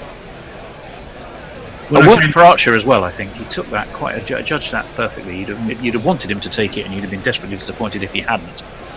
But he did take it well. Stokes in, another short ball left alone, almost gloved down the leg side to Joss Butler, but Dowrich managed to get nothing on it. So another dot ball. I think they're just going to try and make sure that Dowrich is on strike come the sixth ball of the over here to have a go at Alzari Joseph with Mark Wood, or is from the other end, aren't they? So I was really hoping, Tony, when I came to you after the wicket, what your plan was. I was really hoping you were going to say bowl Jason Holder a bumper and have him caught at long leg. Well, yes. With Captain Stokes in, approaches the crease, another short one to Shane Dowrich, fended away through square leg and picked up deep square leg, so they'll take the one, which will leave Alzari Joseph to deal with one ball at the end of the over. I see Ben Stokes hasn't had his post-lockdown hair done yet. No, well, they can't in the bubble. We were talking about this yesterday. They can't. That's why they're all wearing these headbands. They can't get a barber in, so they're going to be wearing these headbands until the end of the series, end of the summer, in theory. Right, the bubble. Or the three bubbles, as Tony and I were talking about. We are. There are 3 bubbles: the inner, the outer, and the rest, which includes car park attendant and the written press. The great unwashed, as they like to refer. So I wonder if they've taken that from the F1 circuit that's just started up, because they've got all these bubbles where people can't, in the team, you can't intermingle, etc. They have this. Rules are pretty strict. And Stokes into Alzari Joseph with a full ball. He's gone up. Big appeal for LBW. It looked as if it was probably shaping down leg side. Look, we can maybe considering it, but he says it's gone for 4. I don't know whether whether the coverage didn't pick up leg buys, but they're not going to go for the review by the looks of things. That was 4 off the bat. So what do they think they're appealing for? Yeah, well, what have I missed? What have we missed? No, it's off the bat. It's leg buys. We must have missed either Illingworth's had another Barry Crocker there, or he's or he signalled leg buys before the camera went to him. Anna Forsyth says it's a shame Root isn't playing, so he can't bring himself on to bowl at the wrong time and refuse to do it at the right time. Not missing by a lot, Jono. Look at that. Not missing by a lot. Good decision not to review, though. I think we only have. They don't. Is it true that they now don't refresh at 80 overs? Have they changed that rule, or have I made that up? The reviews. I'm not sure. I thought it's 3 for the whole innings. I'm sure. Yes. Knackle Yeah, that's right. I think we've only got one left, haven't we? Let us know. So Mark Wood into Shane Dowrich, start of a new over. Kind of fends at that one, gets underneath it, through to Butler for no run. They're working him a bit now, aren't they? Yeah, I mean, it's that funny one, is it? Do you try and get him off strike and then have 5 balls at the other guy, or do you accept the fact that you've still got to get the decent batter out as quickly as possible? So, but that looks like what they're trying to do. They're actively trying to get Dowrich out. I'm going to hand over to Hendo at the end of this over. I'm not entirely sure how many changes we're going to have, but I know Hendo's coming in to replace me. As Mark Wood approaches, second ball of the over into Shane Dowrich, short ball up on the tips of his toes and just defended down into the slip gully region for no run. Nestlers is going to stay on, and I'm going to take my leave. Yeah, I'm bare on summarising it. Blimey, old school. Old school GC. Down with the Sydenham. I will be in the sea and the communists. What an extreme Twitter handle. I can see West Indies all out for under 300 now. Yeah. Could happen as Wood approaches. And the back of the length ball didn't really get up as much as maybe Dowrich would have expected. Hit the bottom of the bat, but just no harm done. Straight back down the pitch to Mark Wood for no run, who does his old fielding. Professor Mark Weatherall is with us and says, I have nothing to say. Just wanted to shout out to my spare bedroom office. Thanks for being my office mates, gorillas. Well, we'll give a shout out to your spare bedroom office. Yep. There you go.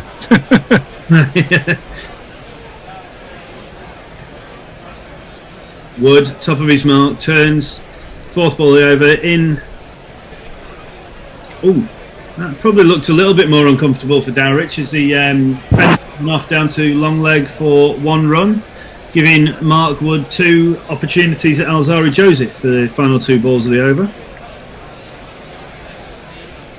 What do you do here as a bowler? Short one, full one, or do you just go fuller? He's probably expecting a short ball, you'd think. Thinking from a bowler's perspective, do you just go Yorker? Try anyway. Funny, isn't it, how the different kind of psyches work from batsmen to bowlers? Trying to figure out what the other's expecting and trying to do the opposite. First ball at Alzari Joseph then for Mark Wood. Funny because Archer, when he got that LBW, having overstepped, had double bluffed the batsman earlier, hadn't he, by putting the man out on the hook. No, he's thinking about it. Well, England have got 2 slips in a gully, and they're now moving a man, I think, to Crawley, is it? Square leg. Square mid-wicket, yeah. There's Wood in there, 2 balls at Alzari Joseph, you'd hope, and full one. Went for the Yorker. Just jammed down on it. Hit it into his boot. Almost 91 miles an hour. He played that very well, to his credit, did Alzari Joseph. Considering it's his first ball, yeah. Real good. Did really well to jam his back down on that.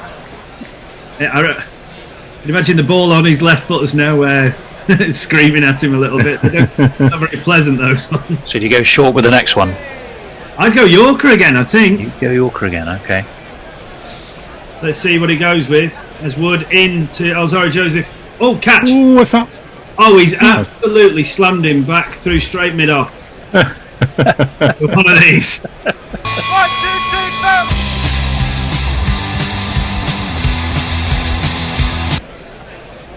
4. Wow, so Mark Wood obviously wasn't listening to us and went for the long half volley that the number 9's dispatched over through straight mid off. But Gentlemen, it's been a pleasure as always. I now take my leave until the next Jono. As will I. to replace me, and I will bid you all farewell. Thanks very much, Jono. It's good to be back. And Alzari Joseph looks as if he's enjoying things. Having kept out the Yorker and then slammed that one down the ground. Everyone was thinking, where's the mid-off? There was no mid-off because they put a man in at leg gully, maybe bluffing about the short ball that was going to come in. But he's dealt with that very well. Stokes will continue, 2 for 31. He's into a 12th over now. And the West Indies lead is 87 with 3 wickets in hand. 2 slips for Stokes. He's in. He bowls to Dowrich, and Dowrich ducks under a bounce quite comfortably. It's been a hard day's yakka for England, hasn't it, Bear? It has indeed. It's not turned out well, has it? We lost the toss. Well, sorry, we won the toss, decided to bat, which probably was the right decision. Let's be honest. It's difficult to decide to bowl first based purely on conditions because you never know when they're going to change. Although they were expecting the last 2 days, and having got out just at the end of day 2, the sun's come out on day 3, and it's looked nice for batting. Second bouncer, but poorly directed by Ben Stokes, well outside the off stump. Dowrich can watch that go by. And also we've got to give some credit to Dowrich, a man who struggled here in 2017 and averaged only 4.8, and he's immediately gone to a 53 not out off 102 balls. And he came in and he played positively really from the beginning. It was quite curious. He came on after Blackwood had tried to slap Bess. Onto the back foot goes Dowrich and just fends this down towards gully. Man from second slip has to run round because there is no gully. Blackwood had just gone trying to slap Bess over extra cover, it looked like, and looping a rather easy catch to Jimmy Anderson. But Dowrich came in and then struck him straight over mid-on, straight down the ground in the air, but beautifully timed shots and beautiful use of the feet. And he gave Roston Chase good support at that point. Yeah, 291 for 7. Stokes in again outside the off stump. He aims a drive at that, and if anything, it might have just faded a little bit, the ball there. Not bounced as high as Dowrich expected. It goes almost under his bat and scuttles through to Butler behind the stump. But what do we think? Do we think 87? What do we think? 110 would be a pretty good lead on this? Well, it would be. I just looked at the. Well, anything's tricky as soon as you lose a wicket, isn't it? Absolutely. Stokes is in again. Another short one. And I got the feeling maybe Dowrich expected it to be shorter because he was hopping about there and it didn't really get up. And he defended it again into the offside. Especially with England's, really untested and untried top order. Yeah. They could find themselves in trouble quite quickly. Well, you'd hope that. This is it. You could have a deficit of 120 and be 120 for 2, and you'd say, well, that's quite a good get out, and we might get ourselves into a position where we can still possibly win this game. The flip side of that is you could quite easily be 6 down for 120. Stokes in again, final ball of the over. This time, he rather checks the shot, does Dowrich. Looked like he was going to rather flamboyantly drive that again off the back foot, but he stopped the shot, pushed it up to mid-off, and that is the end of the over. Nestle boy, have you got any tweets for us? I have. On the haircut front, Farong says, what, none of these lads can afford a pair of clippers? Cut it yourself, as I do. Apparently Sam Curran, says Anna Forsyth, has been lobbying for a barber to come in and cut everyone's hair. Clearly he's lost that battle. Peter Lloyd tells us, yes, the renewal at 80 went away when umpire's call began, meaning the review was kept. That's right, yes. Yeah. And of course, the extra Cricket and review has just given us the OK. Thank you. He's enjoying our commentary. Thanks very much. Yeah, we're up to date on tweets at the moment. Right. Wood resumes battle with Alzari Joseph, 4 not out from 3 deliveries. What will he do this time? He's got the man in at leg gully. He's in, he bowls it short and he ducks. That's what he does. He lets it go down the arse, as Ian O'Brien would say. And of course it is Ian O'Brien's birthday today, I was told by Facebook earlier today. So we should send our good wishes to Happy IOB. Birthday. To IOB. Indeed. Friend of Gorilla. Occasional appearances are made by him. We we should probably try and get him on, shouldn't we? Because he's, I don't know, he's at the end of a computer somewhere. He's back in New Zealand, I think, isn't he? In Derbyshire. 291 for 7, the lead is 87. Joseph 4, Dowrich 53. Here's Wood, wide on the crease, short again. He pulls. Where's that gone? Well, it's not gone where he thought it was going. It's gone up and over backward points, being chased furiously by Dominic Best, I think. There's no Joe Denley. And they got back for a second, and Wood crouches and hangs his head. It's not really gone for him today. None for 67. Early in the day, he got a couple of full shots out of the likes of Brathwaite and Hope, who might have lobbed catches up to mid-on and mid-wicket, but they got away with it, and it's not really happened for Wood today. 293 for 7. The lead is now 89. Yeah, I think any scoreboard pressure on this pitch is going to be important, and I had a little look at the weather forecast for tomorrow. It's not as good as today. I'll break off as Wood is in again and bowls, and Joseph will take a single as he just dinks this into the offside. Very intelligent cricket from him. It's not as bad as the first day. It's not as bad as the second day, but it's not as good as today. So if England have to go in and bat under slightly cloudy skies again, there could be some trouble for them. And it looks like Ben Stokes has injured his toe or his ankle from that previous delivery in his recent over. He seems okay now, though. He popped a couple of pills earlier, didn't he? Painkillers. Oh, did he? Yeah. I didn't see that. Wood in again, and Dowrich is going to get runs rather fortuitously. He was a bit late on that. Got a thick inside edge. It's gone down fine. Long leg has run round to do the fielding. 295 for 7. Dowrich He finds that funny. Well, does he find it funny, or is it the old, he's frustrated? Is it the old wry smile? I don't think I ever wryly smile. I smile wryly. Who knows? He's just you rarely changing the smile, Ben Stokes. And we're again having a look at his feet to see whether his boot is causing him some anguish. But I think he's okay, generally speaking. He's got Dominic Sibley at first slip. He's at second slip. And Joseph is facing up again. In he comes. This is really short from Wood, but it rather loops over and past Joseph. There just wasn't anything in the pitch there. He was trying to extract something, but it was far too short, really. Ball was found its way to Archer at mid-off, who's wandering over with it, maybe to have a word or two with his fellow fast bowler. It's not really worked, has it, Archer and Wood? It's not come off for England. Well, no. Jamie Baxter says, with neither Wood or Archer taking a wicket so far, have England got their selection broadly correct? Well, I think broadly correct. Wrong. Yes, I know what you're saying. Yes. I hear the joke.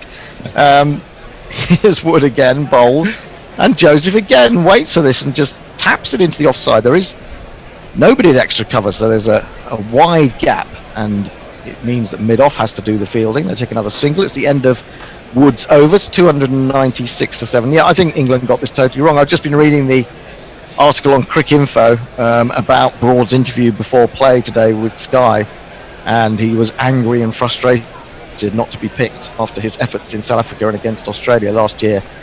I mean, he tones it down a little bit as you go down the article and says, well, everyone else deserved to play as well. But I think they've got this horribly wrong. With cloud cover, Jimmy Anderson is a shoo-in, of course. And Broad, who's been bowling so well, surely should have been the man to open up this summer.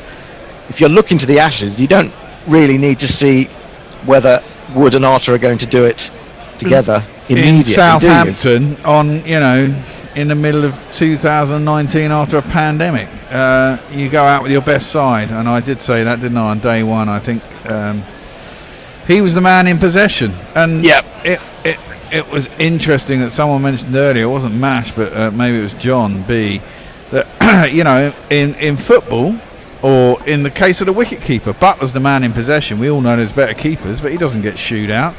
And Broad is the man with 500 test wickets, the man in possession who's led the attack for the last series that he played in, and he's the man who gets dropped. For Wood and Jofra, who've played barely 20 tests between them, to act as a double act for something that's 19 months in the future with the wickets that are going to be completely different to what you've got in Southampton. It's madness. Yeah, and I mean, to be from fair. what Broad was saying, Ed Smith was saying, well, he wanted his future clarified. He couldn't possibly seriously believe that his place was under threat as a long-term, or certainly in the short-term sense. But Ed Smith's explanation to him that it was just for this pitch It's kind bullshit. of shows you. Is that I didn't know that was the excuse, knows. Hendo. That was the excuse. Yeah. That's appalling. what Broad conveyed to the reporter on Sky this morning. Well, that's just fucking shit management, isn't it? He doesn't I know, it's nonsense. Yeah. It's absolute nonsense. Joseph now waiting for Stokes. He kind of edges, but also there was an element of belief in that shot and that he meant to do it. It's wide of the second slip and it's gone down to third man for 4. The 300 is up. Would you like some foot trivia from Knuckle? Go ahead. Mark Wood missed the last 2 tests against South Africa in 2017 because in the second test he had forgotten to wear the insoles that had been made for him to stop him injuring his heel. Yes, well, and that says that That's unfortunate, isn't the it? level of common sense in the England setup may be lacking a little bit. In comes Stokes again to Joseph, who's now into double figures. He's gone on to 12 and he defends this. Defends it and gets a run from it, and might in fact get 2 because he's timed that well.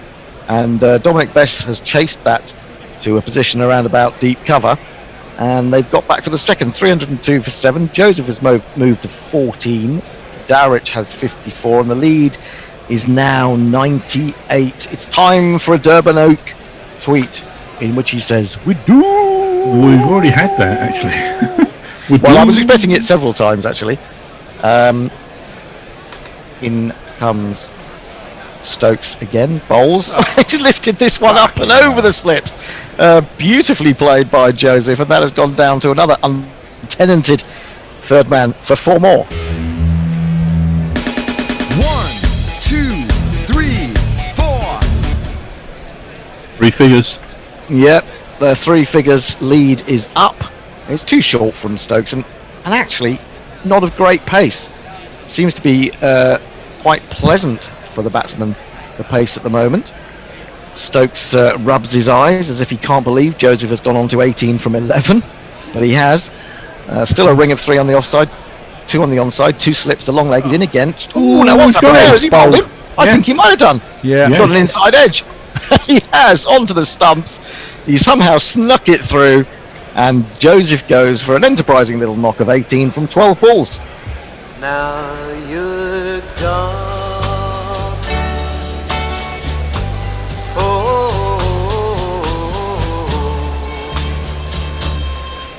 And I say an insider, he's just completely missed that. It's got between bat and pad, he was stuck on the crease a little bit.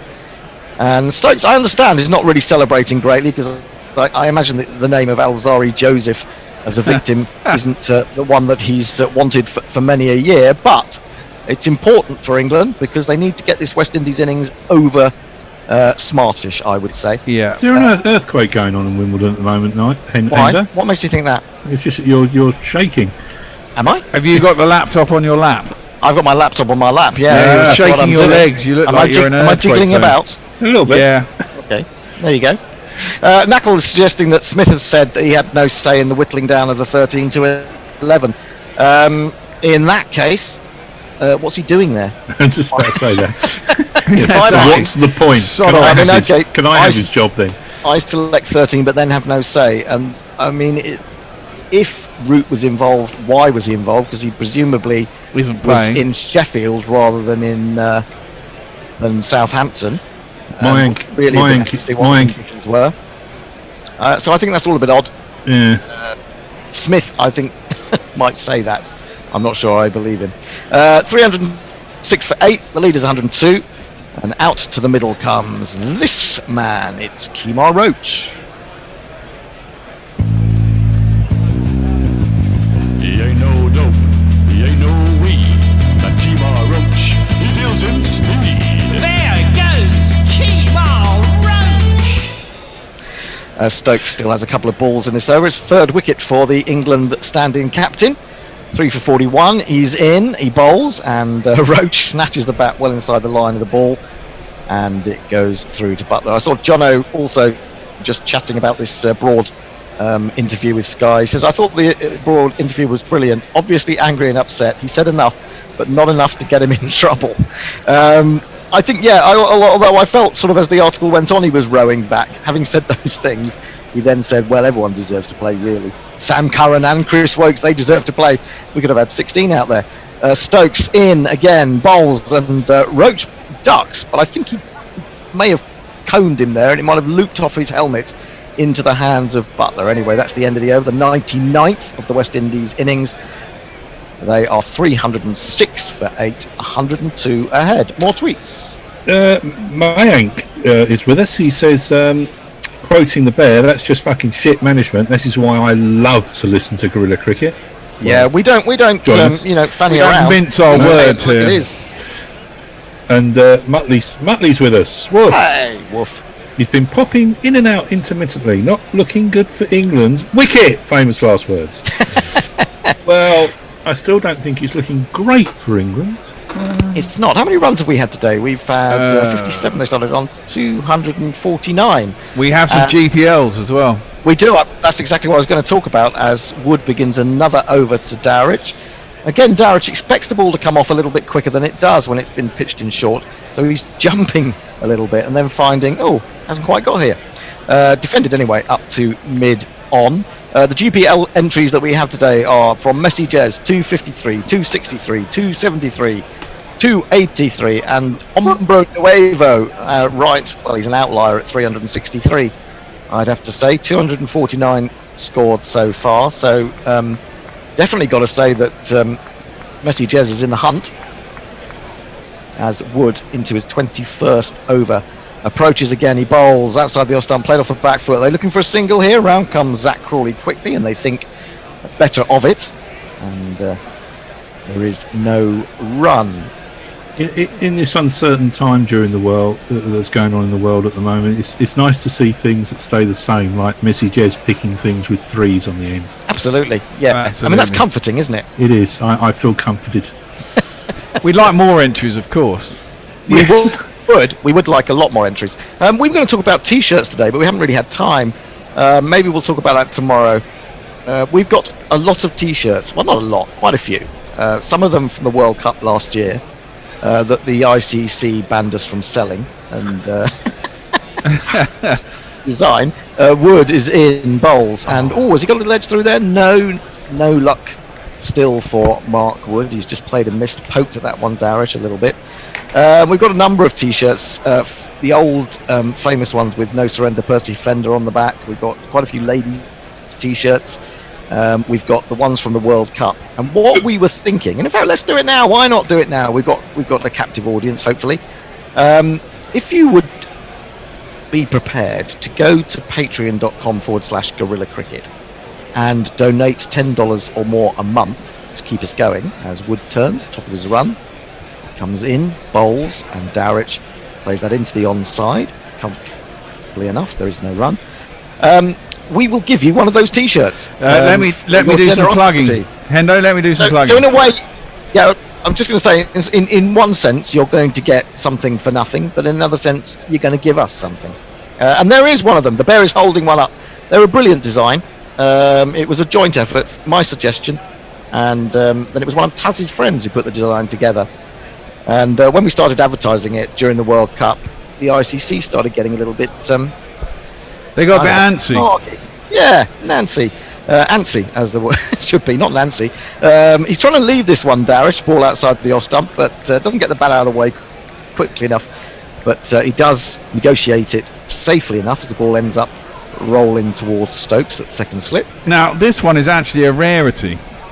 Because what is it? Well, this is the original Guerrilla design, but this is the Ashes t-shirt that we still have left over stock with the actual No Surrender Percy Fender on the back and the tour dates for the 2015 Ashes. And that was the jet lag year. That was the jet lag year. That was a limited edition. We got 5 of them. They're all ladies t-shirts. They're £500 each because No. they're so rare. You need it. Wood in again, full this time, driven by Dowrich. Lovely shot. Archer wants to give it up, but then turns around and thinks, I may not make it. I'm going to have to chase this. And he does. And he is going to pull it up just inside the rope. He then has to come some way back to pick it up. So I think they will have got back for a comfortable 3. The West Indies move on to 309 for 8. Dowrich moves on to 57 from 113 deliveries, and that's the end of the 100th over of the innings. Model those, Bear. Well, so on the front, it's the classic gorilla design, obviously. No name. It's just the logo, and on the back, it has "No Surrender, Percy Fender" and the dates from when we were in the jet lag tour. There's only 5 of these, as I said. I think there's 3 large or 3 medium and small, and 2 large, or the other way around. They're only ladies' t-shirts, but they're very limited edition. We only got 100 of them made, and they're the only ones in existence anymore, because you actually can't get them on the store because it's too expensive to get double-sided printing done to make it cheap enough for you guys to buy. What are we trying? We're saying.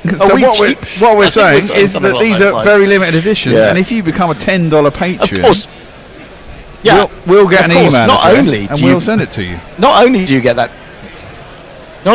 that T-shirt, you do get to go on our Roll of Honour, our Scroll of Honour that goes on our YouTube feed, it goes on our Facebook feed, it goes on our Hot Mic feed now, and so your name will be in lights sort of about every 2 or 3 minutes as it goes around all day.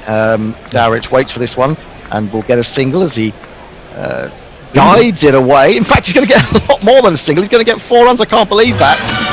The man at third man was far too square. There were only 2 slips, and so he has to pick it up from the boundary. Joe Denley seems to be in that familiar position, picking the ball up from the other side of the fence quite regularly, and that's 4 more runs. I just played the jingle. Oh, did you? Yeah. I can't hear the jingle at all. I know. Well, sometimes I don't come out. Of it. I've got a funny feeling actually. How Zoom works is if you're talking, it blocks my audio. That could be Keep it. talking, Hender. Well, that's all right then, actually, isn't it? Down the leg side, I think he's got a little bit of a flick on that. Yeah, and he has. And Dowrich goes, and Stokes gets a rather fortunate wicket that he possibly didn't deserve. He's got figures that are, I think, better than he deserves, of 4 for 45. And the West Indies are now 313 for 9, and England are probably going to have to bat again tonight. All of the dreams that I dreamed were mine are gone.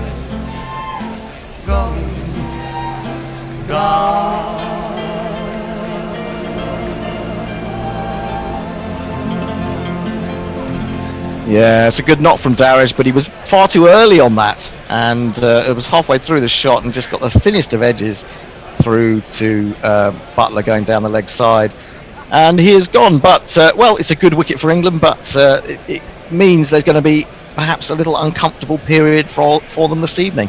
How many overs do we have left this evening, chaps? If someone could find that out for us, that would be very helpful.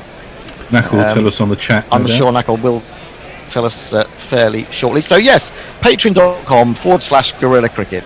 If you give us or pledge to give us $10 a month, which helps pay for Sydenham, the studio, if you can do that, you also get a T-shirt and you get your name on the Scroll of Honour, and you will get fame or infamy around the world. Well, if you're after infamy, then fine. Can I just say, we've had a ×4 size T-shirts. I think we got some extra large. No, we did have some extra larges. They might be the ones around at your place, or there might be a couple of them. We did have some quadruple XLs for some very special people who fathers. But I must say, it's immediately worked. We've had a $10 patron. Tom Pollitt has become a $10 patron. If you email us at gorillacricket@gmail.com, you get a choice of T-shirts. The earlier you get in, the more choice you get, as in size and stuff. As the later it gets, obviously, it's only what remaining stock we have. Hendo? Stokes bowls to Shannon Gabriel. Shannon Gabriel has come to the crease. He's often reminded about that attempt to win a game a couple of years ago. I can't remember what game it was. Was it against India? No, I think it was against Pakistan, wasn't it? He had to survive against Yashir Shah about 2 balls and then tried to have a big fucking swipe and got stumped or something, didn't he? Anyway, here's a jingle. Shannon Gabriel.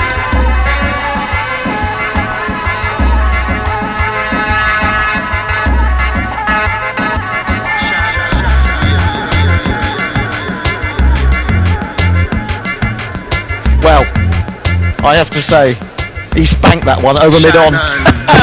we can take the mickey out of him all we like, but that was a fantastic shot. He just looked up, lifted it over mid-on, and Ben Stokes thought, ooh, what happened there? I think he's trying to bowl a slower one. Shannon saw it and has deposited it up towards the mid-on boundary quite comfortably and has a big grin. I think Ben Stokes may have had a few words to say about that, though. He turns at the top of his run, comes back in to see what reply he's going to give. It's a short one down the leg side. Poor ball from Stokes, I'm afraid, at 83 miles an hour. And that, I believe, is... No, it's not quite the end of the over. There's 1 to go. Stokes has these thoroughly good figures of 4 for 49, but I don't really feel he's deserved that. Am I being unkind there, Bear? He hasn't bowled spectacularly well, has he, really? No, I don't think so. But he's taken the wickets. I mean, Jofra and Woody haven't bowled particularly well, let's be honest. We've got to say, thank God someone's taken some wickets. Well, exactly. Jimmy's bowled really well, of course. There's another bouncer, which Gabriel manages to evade. And that is the end of the over. 317 for 9. Knackle suggests that Archer's bowled better than Stokes. He also reminds us that you get some of our podcast content free on Patreon in advance if you sign up as well. And pay $10, but not all of it. You don't get the 3 miserable old men, which is basically not Fred, Grubby, and me just talking nonsense for 40 minutes. But if you want serious stuff, that is the domain of Knackle and Tony. Tony with his Gorilla Shear, county-based quite often, and Knackle with his own stuff as well. Roach has yet to score. Gabriel has 4, 317 for 9. Did we find out how many overs were left this evening? I think we need to know. Wood, he's looking for a first wicket, and he bowls awful delivery, full and down the leg side, which Roach cannot reach. And there is no run. It was good pace, still good pace, up at 89 miles an hour, but it was poorly directed. Minimum overs are 17. 17 to go. That's good to know, including this one. But they've only got an hour. They can only go till 7, can't they? Yes, they can only go to 7. So what is it now? 5 past 55 minutes. Probably won't get them in. Well, yeah, England might get 7 or 8 overs, 6 or 7 overs tonight. In he comes again. Bowls. Roach drives on the up, which was an effort of some ambition, but he dragged it down onto his boot and it rolled out into the offside. And there was and is and forever will be no run. 317 for 9. Muttley suggests that we sign the limited edition T-shirts and auction them off. Buyers can then frame them for the wall. Well, we did actually sell off quite a few T-shirts that way during that series. Yeah, absolutely. Yeah. That 2015 series. In comes Wood, bowls, Roach, well in behind that one. That was a good defensive shot. And it rolls back to Wood. There is again no run. Yeah, we signed quite a lot of those, didn't we? For some reason, I can't remember whether it was a competition or we were just selling. We were bored. Yeah. Could have been that. All win visors come out on the screen. The West Indies are 52% in charge of this game. England 25%. The draw 23%. So hang on, that means the tie. Oh no, that does add up to 100. I thought for a moment it had fallen short of 100%. As these things often do, but no, they got it right. Their maths is fine. I apologise. The lead is 113. Wood in again, bowls a short one. Roach has a little poke at it and then pretends that he's pulled the bat inside the line. Anna Forsyth comes up with an idea that I've actually suggested in the past about T-shirts and that say, and there is no run. Oh yeah, we thought about that, haven't we? Yeah. We had some great ideas for T-shirts. The trouble is, they're not selling that well, and people don't buy them basically. Yeah. So it doesn't seem much point in making too many of them, unless it's going to sort of create a groundswell of excitement. to have one like that. I don't know how many of those we would sell. Short. Oh, he tries to fend it away and does just about. It was arrowing in towards his shoulder and neck, and somehow he's got it away behind square leg for a single. You know those band T-shirts you get with just the surnames. You know, like yes. Jagger, Richards. I suggested that we had, Pandy, Hendo, Bear, Grubby. But then again, it's a limited market, isn't it? It is a limited, but we're in a niche market. It has to be said.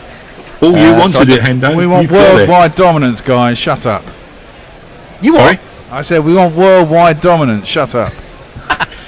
Well, we're trying. Gabriel comes down to face Wood, and he's in. He's got a wicket. He's taken out middle stump, and there's relief in the sigh of Wood to have finally got a victim next to his name. Gabriel tried to smash it.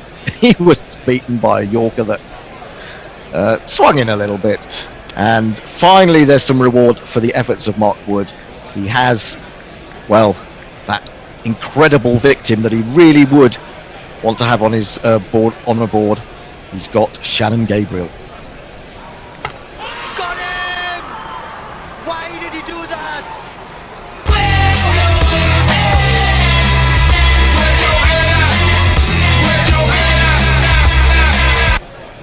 Well, there you go. West Indies all out for 318. They lead by 114. I think we'd be pretty happy with that. And England have got a little tricky passage of play to negotiate over the next, by the time they get out, it'll be about 40 or 35 minutes, with the likelihood that Roach and Shannon Gabriel will come steaming in at them. I'm thinking they'll maybe get 6 or 7 overs. What do we think, Nestle? Yeah, I mean, England aren't going to fancy that either, are they? I wouldn't have thought so. They'd have preferred maybe West Indies to go a little bit slower and to get to 318 by the end of the day, and they didn't have to bat so that they could come in first thing tomorrow. But it's a nasty little session, isn't it? It is. It 8 is, or 9, whatever it is. It's just a nasty. It's a session you could do without. I suppose that's fair to say. Anderson bowled really well. I have to say he was back to his best. I think I'll bring you the stats on the scorecard in just a moment.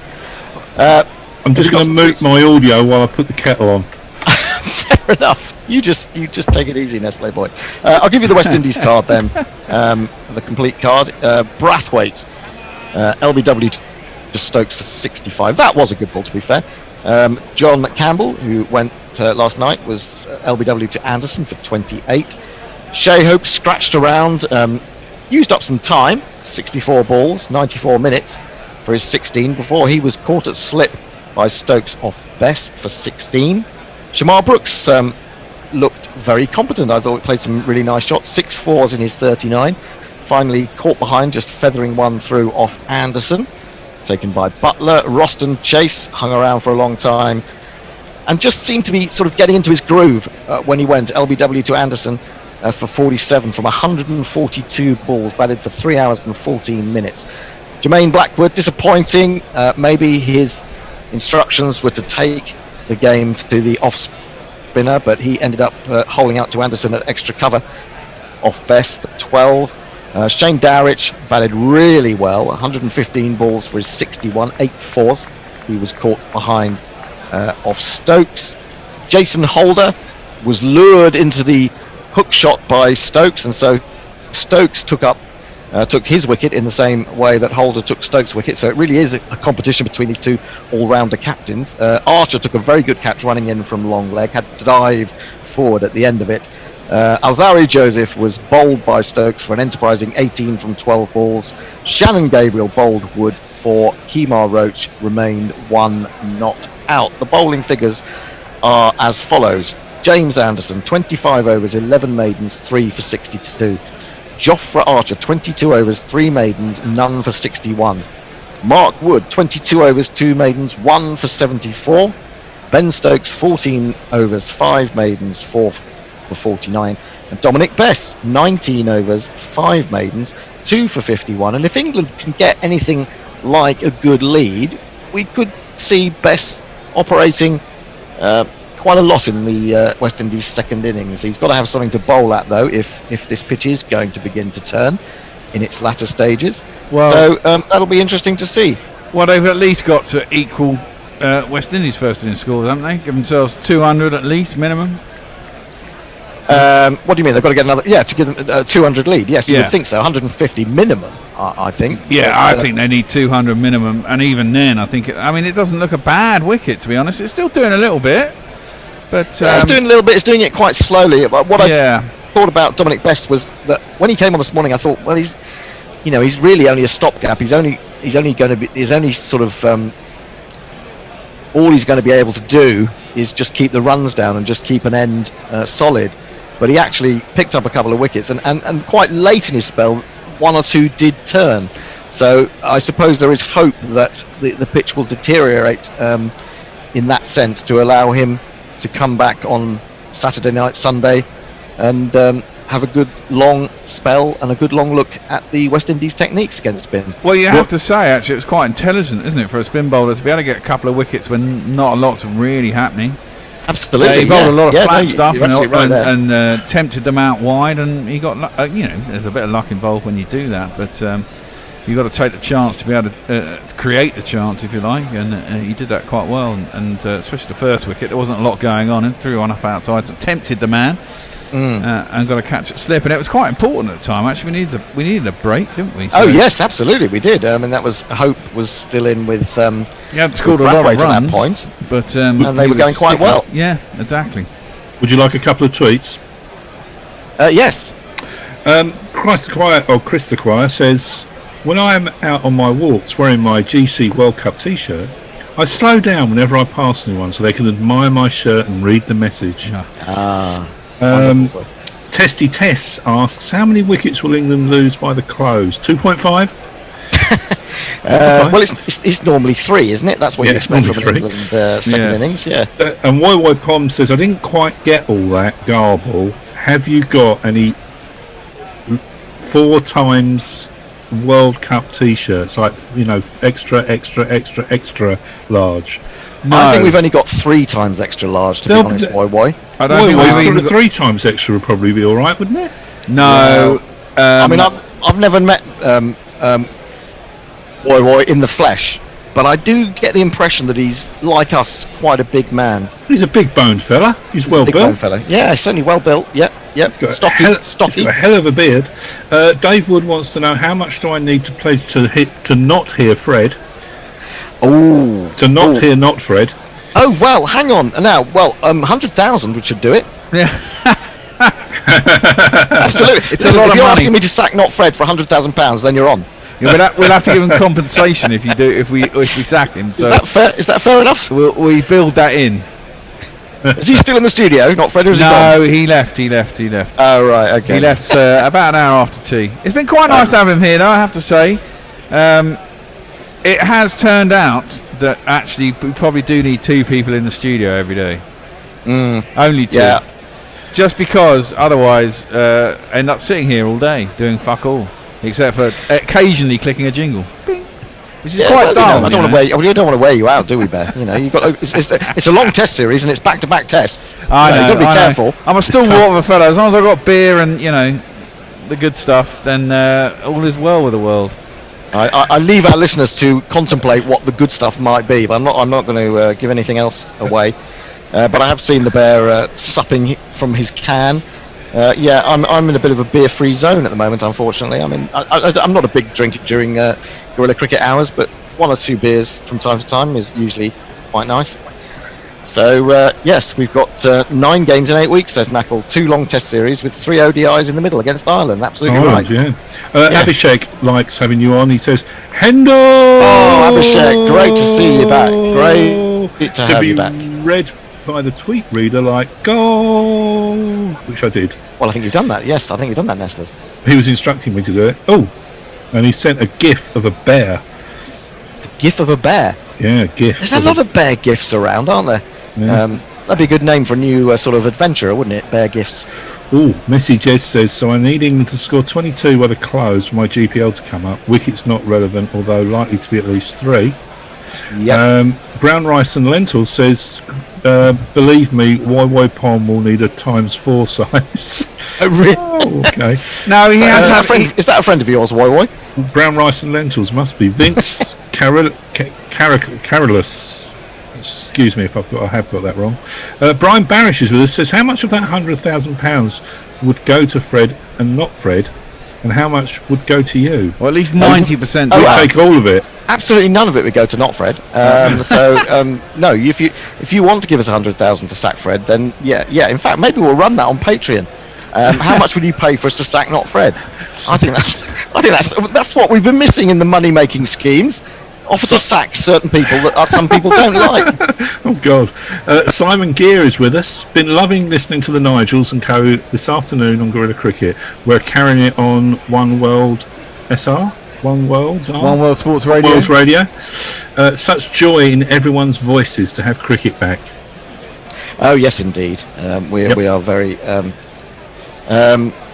So yes, the West Indies are on their way back out, and of course England are going to bat under slightly gloomier skies. It's not so gloomy that the lights need to be on, but I wouldn't be surprised if they come on before the end of play. Anyway, let's jingle up the people involved. Opening the bowling for the West Indies is going to be Kemar Roach.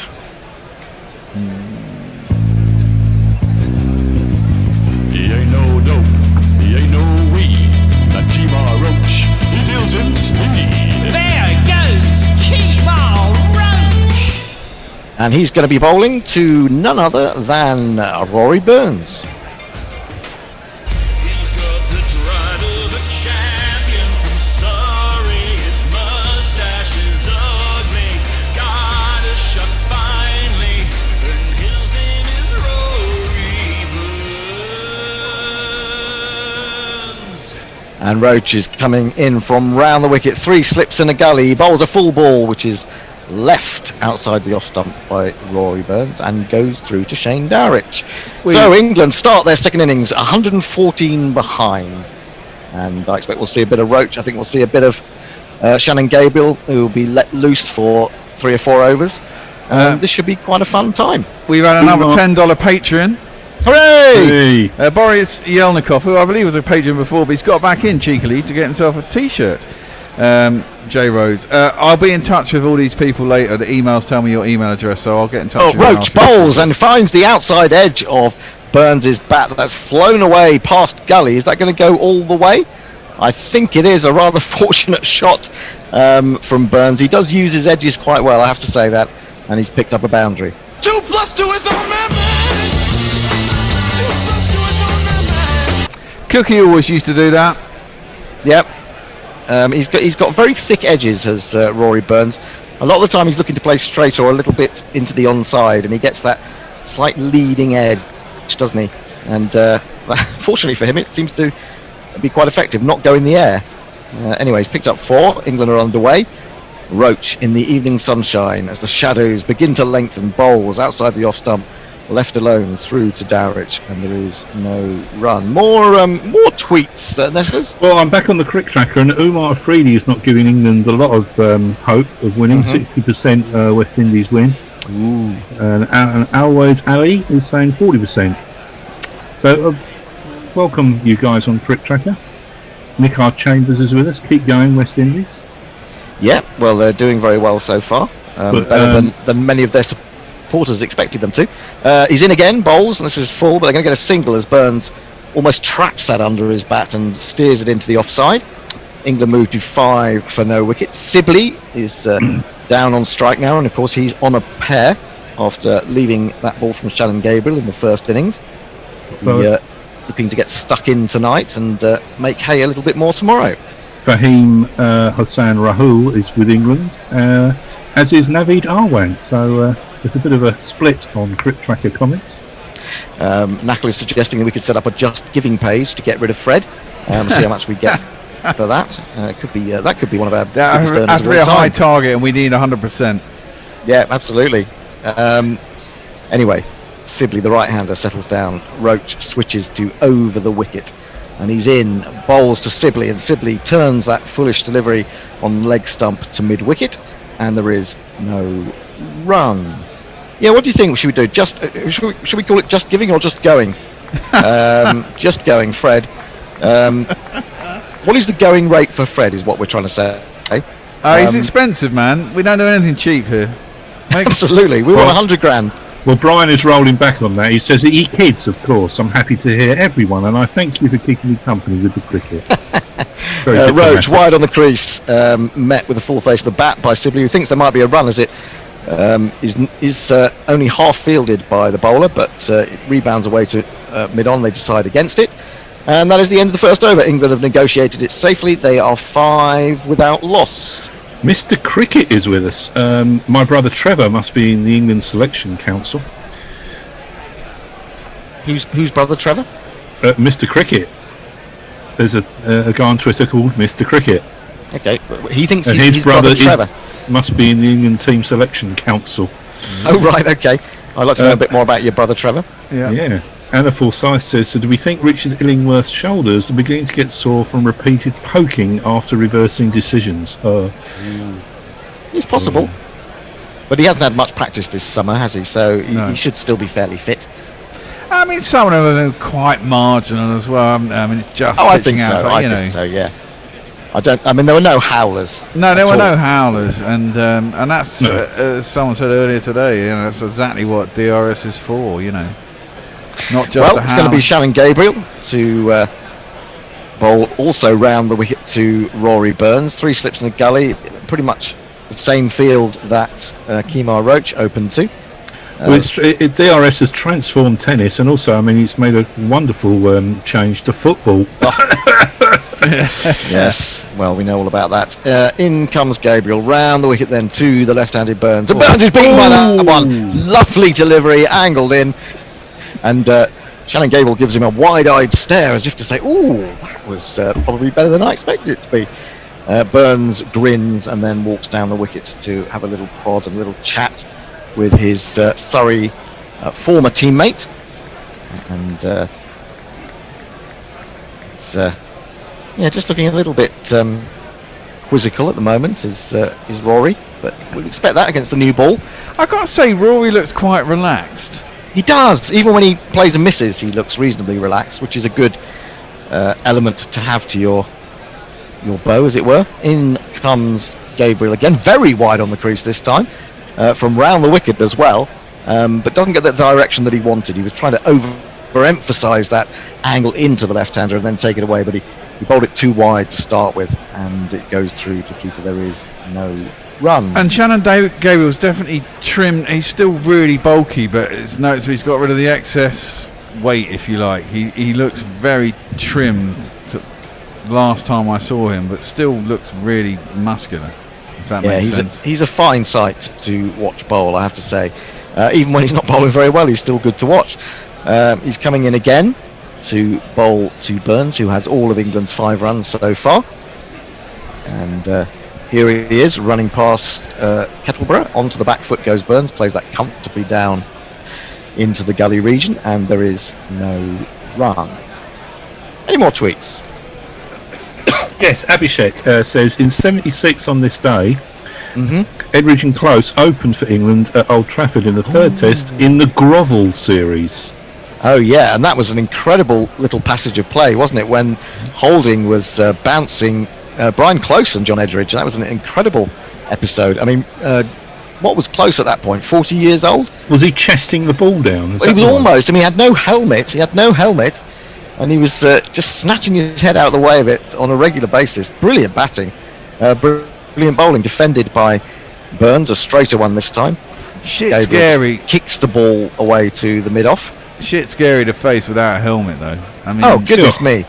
Absolutely. Although, in those days, people didn't think about it so much. I mean, there was talk about helmets, but it was never that serious. And, I mean, he just showed you what good technical batting is about. Yes, absolutely. And that's definitely one thing that's gone. I think that leads to lower scores and teams getting rolled quicker. Yep, I agree. But it also means that you, because you don't have to worry about that so much, the score rate goes up, which makes things more exciting. Yep. Gabriel again into Rory Burns, crouching in that unorthodox style, and he takes that away from him nicely. A little bit of swing, perhaps a little bit more movement off the pitch as well, and that has beaten Rory Burns all ends up. But as you say, Burns, he keeps relaxed. He just walks away, he just fiddles a little bit with his pads. Scrambled seam there from Shannon Gabriel, just trying something a little bit different. Well, that's a secret, isn't it, as an opener? You've just not got to be worried about the ball beating the edge. No, it's a good ball. It's a really good ball. Maybe would have got the edge if it was made a foot fuller. So maybe the fact that it was a little bit shorter than that is what saved Rory Burns. In comes Gabriel to complete his first over. He's in. Bowls. Oh, now Wally's left that, and it's hit him on the pad. And Dowrich has dived away to his left and just spilled it. I don't think there was an edge involved at all. They've run through for what? Well, he's given that as a dead ball. I find that extraordinary. Surely he was taking some sort of evasive action there. Well, but no, umpire Illingworth says no, you're not having any runs there. I think that's a bit strange. Well, so look at this again. It wasn't evasive. He was just leaving the ball. Oh, I see. Well, of course he is leaving it because it's come. It's a fair point actually. He is leaving it because it's come right into him, and he's just got his bat out of the way, and it's gone off his thigh pad. So yeah, fair point from Illingworth. Well picked up by him, not so much by me. That's the end of the over. It's a maiden. It's 5 for no wickets. Estlers. What have we got here? Woe Pom. I think Notfred wears all these anti-Fredders with pride. Yeah, he will do. He's our version of what's that guy called? I don't know. I'll tell you what. You can. While you think about it, I'll describe a ball. Roach quick bowls, and again, Sibley is trying to leave. He's trying to drop his hands, and it seemed to catch him on the forearm and loop towards first slip. He'll be a little bit nervous because he just wants to get that first run, and at the moment, the bowling is quite testing. It's not bad control in the end. Came off his elbow, really, as much as anything. That could be quite painful. Roach in again, bowls to Sibley. Sibley defends on the front foot. The ball runs up the onside of the pitch towards mid-on, and there is no run. Have you worked out who you were trying to describe, Nestlers? He's the journalist guy who had a brother. They were sort of... Oh, the Hitchens? Peter Hitchens. Yes. Ah, right. Yeah, okay. Yes. That reminds me of Not Fred. Peter and Christopher Hitchens. Yeah, not Christopher. Peter's the one who reminds me of Not Fred. Right, okay. He's the one who's... Roach again then. Into Sibley. Is wide on the crease. I don't really need to tell you that because he does it almost every ball. Kemar Roach, and Sibley's going to get a run. He's going to get off a pair as this is turned down to long leg. England move to 6 without loss. Burns has 5. Sibley has 1. Dick Stallard says it's great to have cricket back, and while the Western world is getting turned upside down, it's very reassuring to know England are just as shite as they were before lockdown. That's a bit harsh. Well, it's an air of normality has been brought back to proceedings. Absolutely. England are struggling at cricket. Especially as it's the first test of the series, and no matter who we play, home, away, whatever, first test of the series, we're shit. We are terrible at the beginning of the series. It is incredible, isn't it? I mean, I thought that when we were talking to Mash in the series preview, and Roach is in round the wicket to Burns, who leaves it alone. And I was thinking he's being very negative about this first test because he should know, as we do, that England are very, very poor starters. Absolutely, and in a 3-test series, it's a fucking, and as Mash said, they've only got to draw the series, right? Yeah, to retain the Wisden Trophy. Yeah. So actually, that makes me think. I mean, there was a discussion point, wasn't there, from Mike Atherton wrote something the other day in the Times about why do we call it the Wisden Trophy? Can't we think of something better to call it? The Botham Richards Trophy, something like that, outside the off stump again. Burns leaves it alone. Anyone got any strong feelings about that? No, but Neymar Butlins is annoyed that his tweets aren't getting read out. He's in Los Angeles. Is there a 2-week quarantine for tweets to Gorilla Towers? Oh, probably. Sorry, Neymar. I must if they've been missed. It's not the same as it is sitting in the studio doing it remotely. So it's a little bit harder. Bear with us. The Leary Constantine Trophy is something that's put forward by Knuckle I like that. Also says, how about the Samuels and Stokes Trophy? Now that would be fun. Roach in again, bowls down the leg side. Has he got a little bit of an edge on that? No, he hasn't. Dowrich dived away to his right, took it well, stood up and asked the question of umpire Richard Kettleborough, who just looked down, avoided his eye, and said no. Samuel Stokes, that would be fun, wouldn't it? Surely Sobers has got to be in there somewhere, hasn't he? In any sort of, or has he already got a trophy named after him? Knackle will put me right on that. There's possibly the Australian West Indies tests that Sobers puts his name to. I can't remember, to be honest. Pom wants to know: have you had a haircut, or is it just swept back? My hair, yeah, it's very much swept back. I was scrunching it yesterday. I had a little ponytail for a while,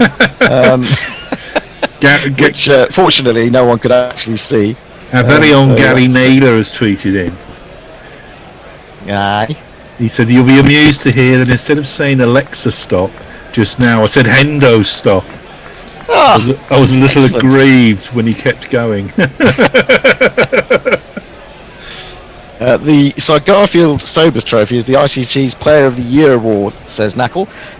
In comes Gabriel, start of a new over, and whizzes one past the outside edge of Sibley's bat, but give him credit, I think he pulled the bat inside the line. And again, there is no runs. Oh, the West Indies Australia Trophy is the Frank Worrell Trophy. One of the I suppose the thing is, and what's it? Is that for home and away, or when Australia are at home? Is it something different? It seems like it would be fashion to name it after a player on each side, as opposed to just one player, unless you're just doing that for home teams. Anyway, I guess. Gabriel then, again, it's quite cloudy now, and he's roaring in, he bowls to Sibley, and that one dies a little bit as it's left alone outside the off stump, taken at the ankle by Dowrich, and there is no run.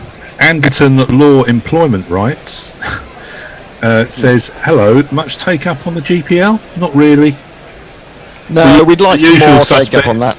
The usual suspect is in there, nabbing all the threes. We'd love you all to come in on the GPL. Yeah, everyone do it. It's open to everybody. All you've got to do is follow the instructions. It's very simple. Yeah, just got to get in early in the morning. I mean, you've got until lunch to you've got 2 hours choice. £1, €1 or whatever it is. It's £1 a time. And you could, some people have earned 190 quid from it. That comes back from Shannon Gabriel. It was a brave leave by Sibley when you consider what happened to him in the first innings. But he gets away with it, and it's through to Dowrich. There is no run. I've got a stat for you. Yep. Ben Stokes is the only England captain on debut to be the top run scorer and top wicket taker in an innings for his team. That is a good stat. He did bat pretty well until he got out. He was a little bit lucky, wasn't he? He was a bit lucky in his innings because he was dropped twice, and his bowling wasn't that impressive, and he picked up 4 wickets. Well, and if he's the kind of captain who does that, then he should probably take over from Joe Root. Well, exactly. And on those stats, he's not that far behind Holder so far in the match, is he? I mean, Holder only got 5, and Stokes got true. 40. No, he got 6, didn't he, Holder? Outside the off stump from Gabriel. This one doesn't jag back, and it's left alone by Sibley. He got 6 and 6 wickets, and Stokes got 4 wickets and 40 odd. That's pretty evens, I'd say. Yep. Well, yeah, a little. Yes, I suppose yes, it is more or less even. It is the Worrell Trophy wherever it's played, whether it's West Indies or Australia. However, the Everton Weeks Trophy has not been claimed by anyone yet. So how about the Weeks? If you're going to have Everton Weeks and you wanted a player from England of similar vintage, who would you choose? Twittersphere. It'd have to be the Weeks something trophy. Here comes Gabriel in to Sibley again. It's full. Sibley meets it with the full face of the bat. The ball runs up towards mid-on, and there is no run. Can't change it now, though, can you? Forgive me, Hendo. When was Everton Weeks? When was his point? 40s, early 50s, I think. Len Hutton would have been around that time, wouldn't he? A Weeks Hutton trophy, maybe? Something like that. It would have to be someone who'd done something against the Windies, though, wouldn't it? Or do you think it's it should be someone that is more recognisable to people? That I mean, Weeks is not remembered as a player by anyone now. No one really alive, or very few people alive, will have seen him play.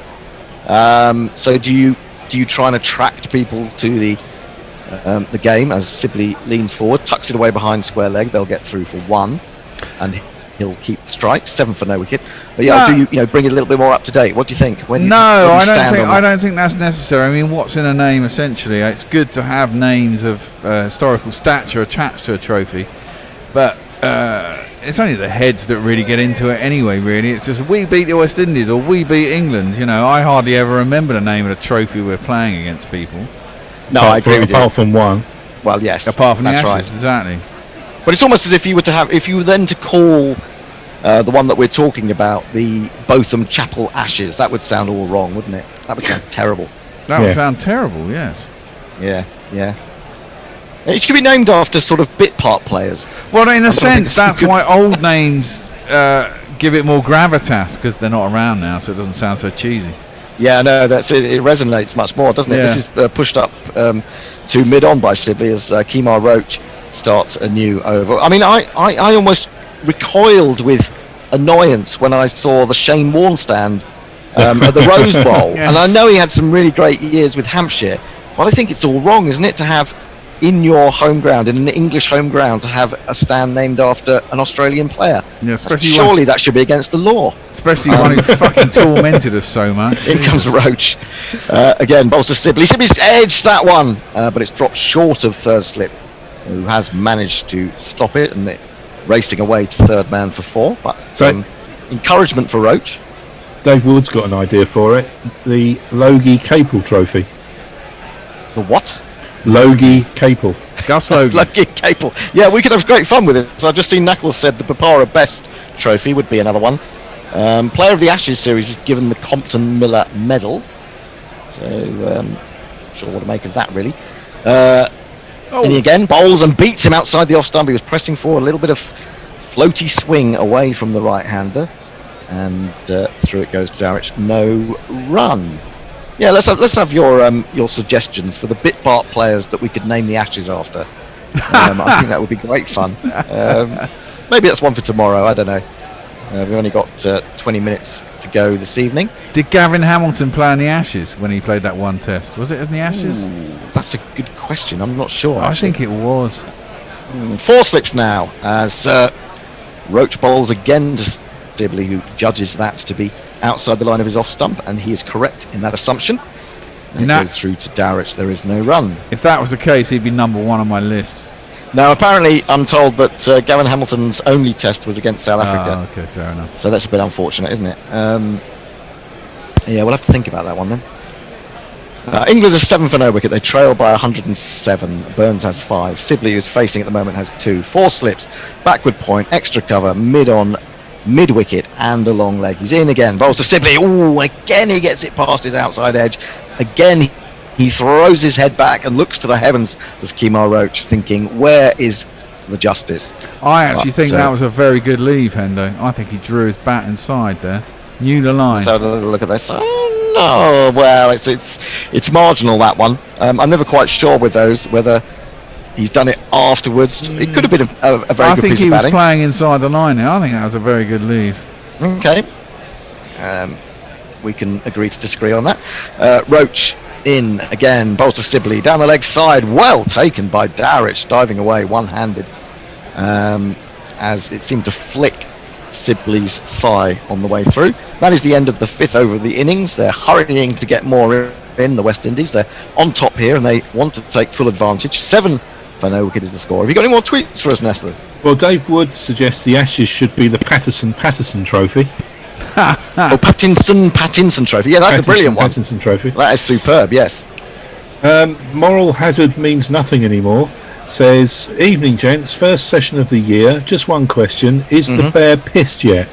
I've had 3 pint cans of Stella throughout the day, though. I'm not really. That's a lot of Stella. Nah, not over 4 hours. It's not. One can of Stella is a lot. You can normally tell. You can normally tell by the slurry nature of his speech. I'm quite pleasantly I'm in a pleasant state of mind. Are you comfortably numb? Yes. There you go. Gabriel will start his 3rd over. He's only conceded a single so far. and he's bowling round the wicket to the left-handed Rory Burns. Exactly the same field as I outlined for you just a moment ago. 3 slips in the gully.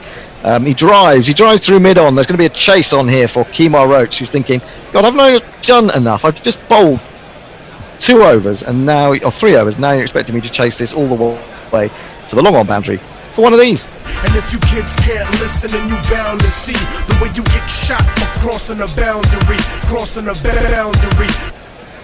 Nicely timed stroke from Burns. Got everything right and used the pace of the ball to send it away to the long-on boundary. 11 for no wicket England. They've reduced the deficit to 103.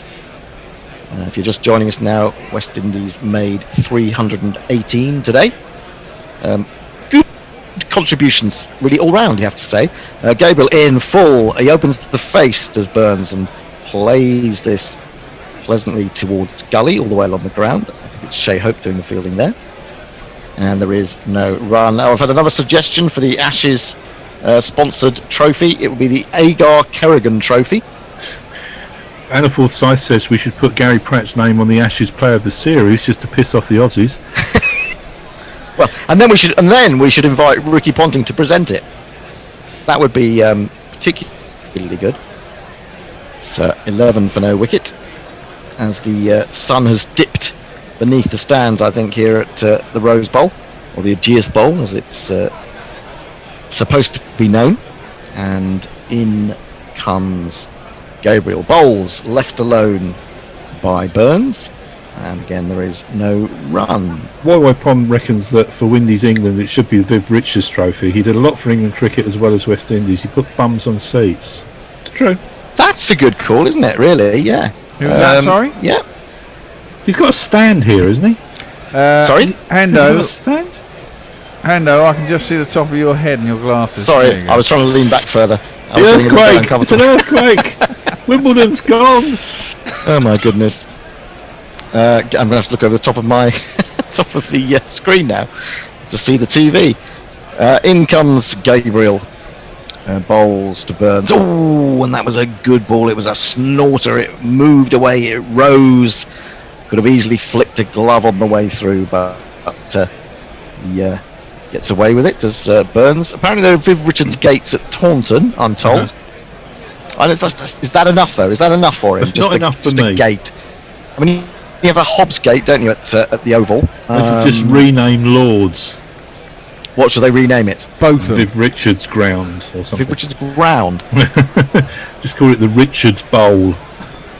Well, it's not a bowl, is it, really? It's nothing like a bowl, no. In fact, I mean, the Ageas Bowl, to be fair, is a more attractive bowl than most of the Australian bowls. If you think of Brisbane, which is all the same, and it's all totally enclosed as well. He's in again, bowls, gets the ball to move, but this time Burns anticipates and lets that go through. Isn't that more to do with the weather though? I mean, you can't be sitting out at 45 degrees in a blaring sun and getting burnt all day. They have to have it covered, really. Whereas well, I'm not talking about it being covered so much as actually there being no gaps in it at all. I mean, if you go up a staircase at the Gabba, you could be in any part of the ground, really. It all looks exactly the same, and it used to be quite a charming ground. Back in '94 when I first saw it, '95 I think it was. It was a really good ground. But it's a dual use, isn't it? The Gabba is the Gabba dual use? I'm not sure about that. Actually. Aussie rules. Because generally they have. I mean, the Ageas Bowl's capacity is only about 16,000. I mean, look at it. It's only half of it. It's only 10 seats deep. Left alone by Burns. That's the end of the over. It's a maiden. England remain 11 for no wicket. We have 14 minutes of play to go. Well, so far, not too many alarms. Ebony's looking quite excited. Well, we're talking about, apparently they're talking on Sky about the dismissal of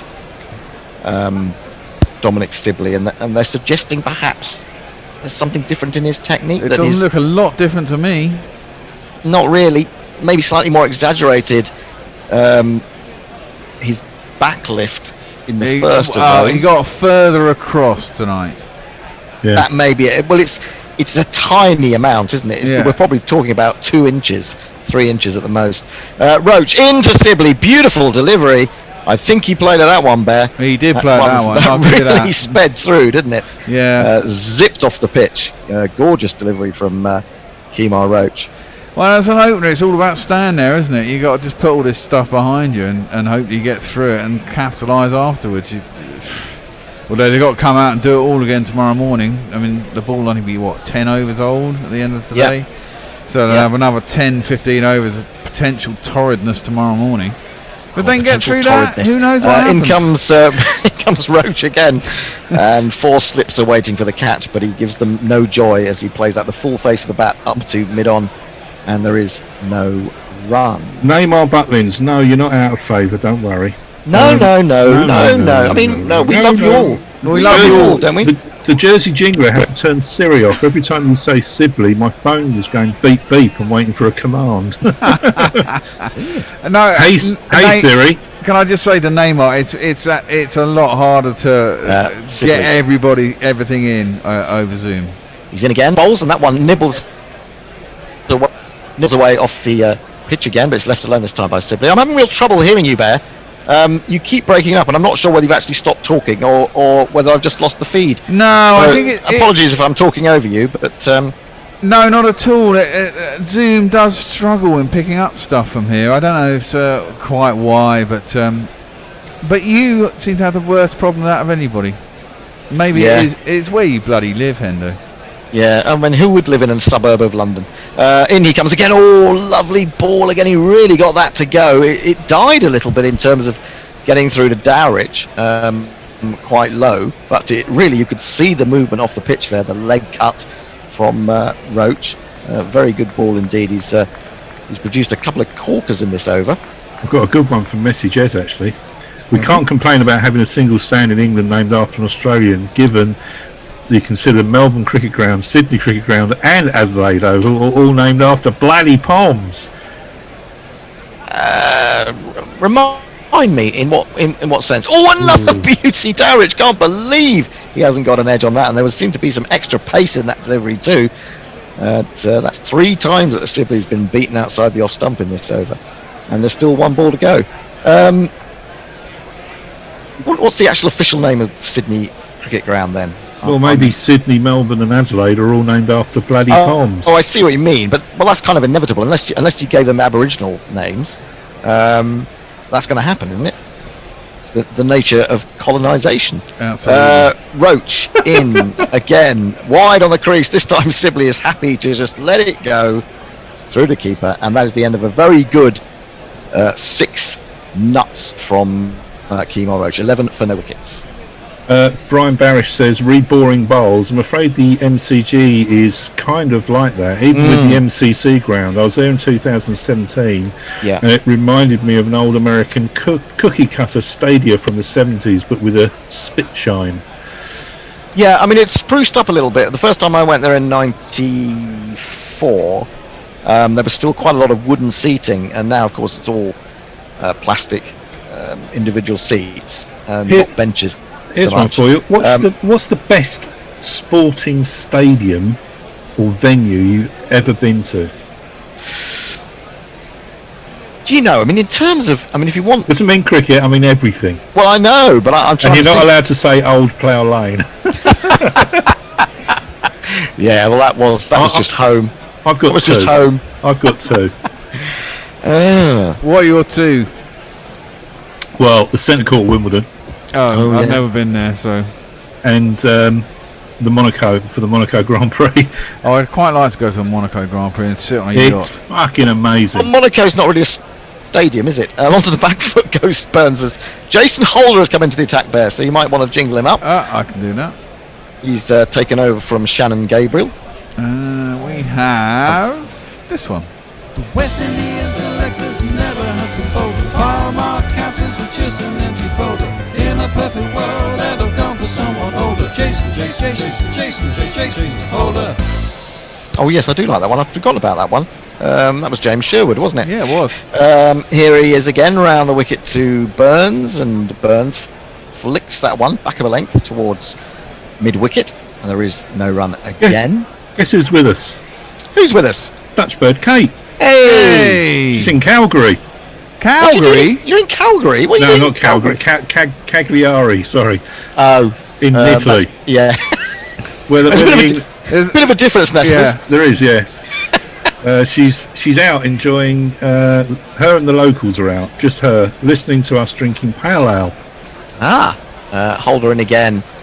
Back of a length, defended down onto his foot by Burns. Ball rolls out into the offside. There is no run. There's a big difference here in pace, isn't there? You know, you've suddenly gone from 90 miles an hour down to 78 miles an hour. Yeah. Could induce a mistake. Absolutely, and of course, you know, he does get swing. It may not be swinging quite so much tonight. It's not so overcast as it has been for the last couple of days. So it might be an easier situation for the England batsman. He's in bowls. He waits for this one, defends it down towards gully, and there is no run. So centre court in Monaco. I've been to Monaco for tennis, and I've seen them. It's normally about a couple of weeks before the Monaco Grand Prix, and you can see them putting out all the stanchions and various things like that. I imagine it must be an incredible thing to witness on those streets. Oh, it's insanity, the whole thing. Yeah, it's brilliant. It's a brilliant. I was there for that. We went for virtually the whole week, but that and the centre court probably the two most sort of wow places I've been to see sport. He comes again. He's pulled this time by Burns, but he gets it no further than mid-on. Maybe just checked his shot a little bit there. And it's Alzari Joseph who's thinking, am I going to get a go tonight? He's shining the ball on his trousers. He'd probably quite like to have at least one over this evening. Yes, this is the most interesting trophy of all time. T20 series between Pakistan and Australia in 2018 was called the Tuck Biscuit Trophy. and the trophy was a giant biscuit. I do remember that. We covered it. In comes Holder again. This is a fuller ball, but still quite loopy and not a great pace, 78 miles an hour. And that is the end of the over. 8 have been completed, and England have moved to 11 for no wicket. We have about 6 minutes remaining. Maybe they'll get 2 overs in. Maybe they'll give Roston Chase a bowl. Who knows? Stay here and you'll find out. And now you go to an advert break normally, but we don't have that. So Nestle, give us some tweets. That's exactly what I was hoping for. I thought Nestle would pick that up and would run with it. Messages says it's the nature of colonisation, quoting Hendo, whereby we, the conquerors, get to name all your shit after us, but we refuse to return the compliment. Well, but the thing is, Messi, I mean, you've had plenty of time to change that if you want to. I mean, if you want to rename Sydney, Melbourne, and everywhere else, I'm with you. What would you prefer it to be called? Have they changed the Margaret Court? Oh yes. Court. I don't know. Forward comes Sibley as Kemar Roach starts his 5th over, I think it is, and defends it. Be better calling it the Yvonne Goolagong Cawley Centre or something. Surely she should. Does she not have a court named after her? I don't know. I think she might do. She's got to. I mean, she was wonderful. Yeah. Anna Forsyth, the best sporting venue I've been to, most definitely Highbury. Anna. Highbury? Oh, I'm with you on that one, Anna. Roach in again, bowls to Sibley. 2 wide of the off stump this time. He leaves it alone. There is no run. I'm still thinking about that. I mean, Highbury was a classic old football ground. I mean, it's a shame it's all flats now, but I can't stand the Emirates. It's just a modern bowl. But, I don't know what's the best. The worst major sporting venue I've actually been to is the Arthur Ashe, the US Open. Oh, that's terrible! Absolutely. I mean, you're so far away. The noise. Well, it's not just that. It's just it's the view. In comes Roach, bowls. Left alone by Sibley. Perhaps a little bit too close to his off stump, but we've got to give him the credit and say well judged. Yeah, the Arthur Ashe Stadium is ridiculous because you get to a certain point there, it's so big, it goes up so high that really to watch tennis as a meaningful sport from that distance is just ridiculous. It's pointless. It really is. You're just there for the sort of thing of it, aren't you, really? And the thing is, what really annoyed me the time that I went to the US Open, which was 99, was I was trying to watch Martina Hingis on the Arthur Ashe Stadium during mid-afternoon, as this is left alone outside the off stump by Sibley. And there were lots of empty seats. I mean, it's a massive arena for tennis, and I know what you're going to say. Yeah, you know what tennis fans are like. You know what they're like. They come and they go. They watch a game and then they go out for a couple of sets and have some champagne or something. But what struck me was every time I tried to move, a policeman would come along and move me back. Yeah. And it became a sort of an effort of wills to make sure I could move when he wasn't actually looking. But it just used to annoy me so much. Look, there's nobody sitting there. Let me sit there. Let me see the game properly. You're lucky they didn't shoot you. Yeah, probably true. Roach bowls straight to delivery to Sibley, who guides that up to mid-on, and there is no run. Brian Barish has put a picture of PNC Park in Pittsburgh, home of the Pirates. He's put that looks quite spectacular, I have to say. Q 7 million it takes biscuit jokes, says Small Mammal. Small Mammal. Oh, Tuck Biscuits. Tuck Biscuits. Yes. In comes Roach again. Final ball is over. Bowls to Sibley. Sibley leaves it, dives a little bit on the way through to Dowrich, who's a much improved wicketkeeper, and he takes that really nicely on the half volley. And that is the end of the 9th over. I think we've had a couple of maidens, or even 3 maidens in a row now. England 11 for no wicket. We'll only get one more over. We're 2 minutes to 7, and then it will be time to go and have a bath or a shower or something like that. I'm going to read this one because he says we've been ignoring him. Neymar Butlin says, if we're talking bumps on seats, then Red Stripe Cup, surely Bear would approve, talking about the absolutely. England West Indies. Oranges of Sydney, Chris the Choir. First Viscount Sydney, obviously named after him. The Rum Rebellion of 1808 was the only successful armed takeover of government in Australian history. Time for another. Oh, well, I couldn't possibly say. No. This will be the final over of the day. It'll be Jason Holder to bowl it, the captain. 3 slips waiting for an edge. Burns taking his time, looking around, fiddling with his equipment, and Holder is in over the wicket now to the left-hander, and he flicks this away from off of middle and off, and he'll pick up a single behind square leg, and he'll say to Dominic Sibley, ha ha ha ha ha ha, you deal with the final 5 overs of 5 the day. balls. I was just thinking that. I was thinking Sibley's just thinking, fuck you, man. Sibley's going, no, I don't want to run. I don't want to run. I really don't want to run. But anyway, England have broken the run of maidens by picking up that 1. Burns is into double figures now. He's gone to 10. The sun is shining as beautifully as it has all day. I love this time of day, watching cricket when the shadows are long.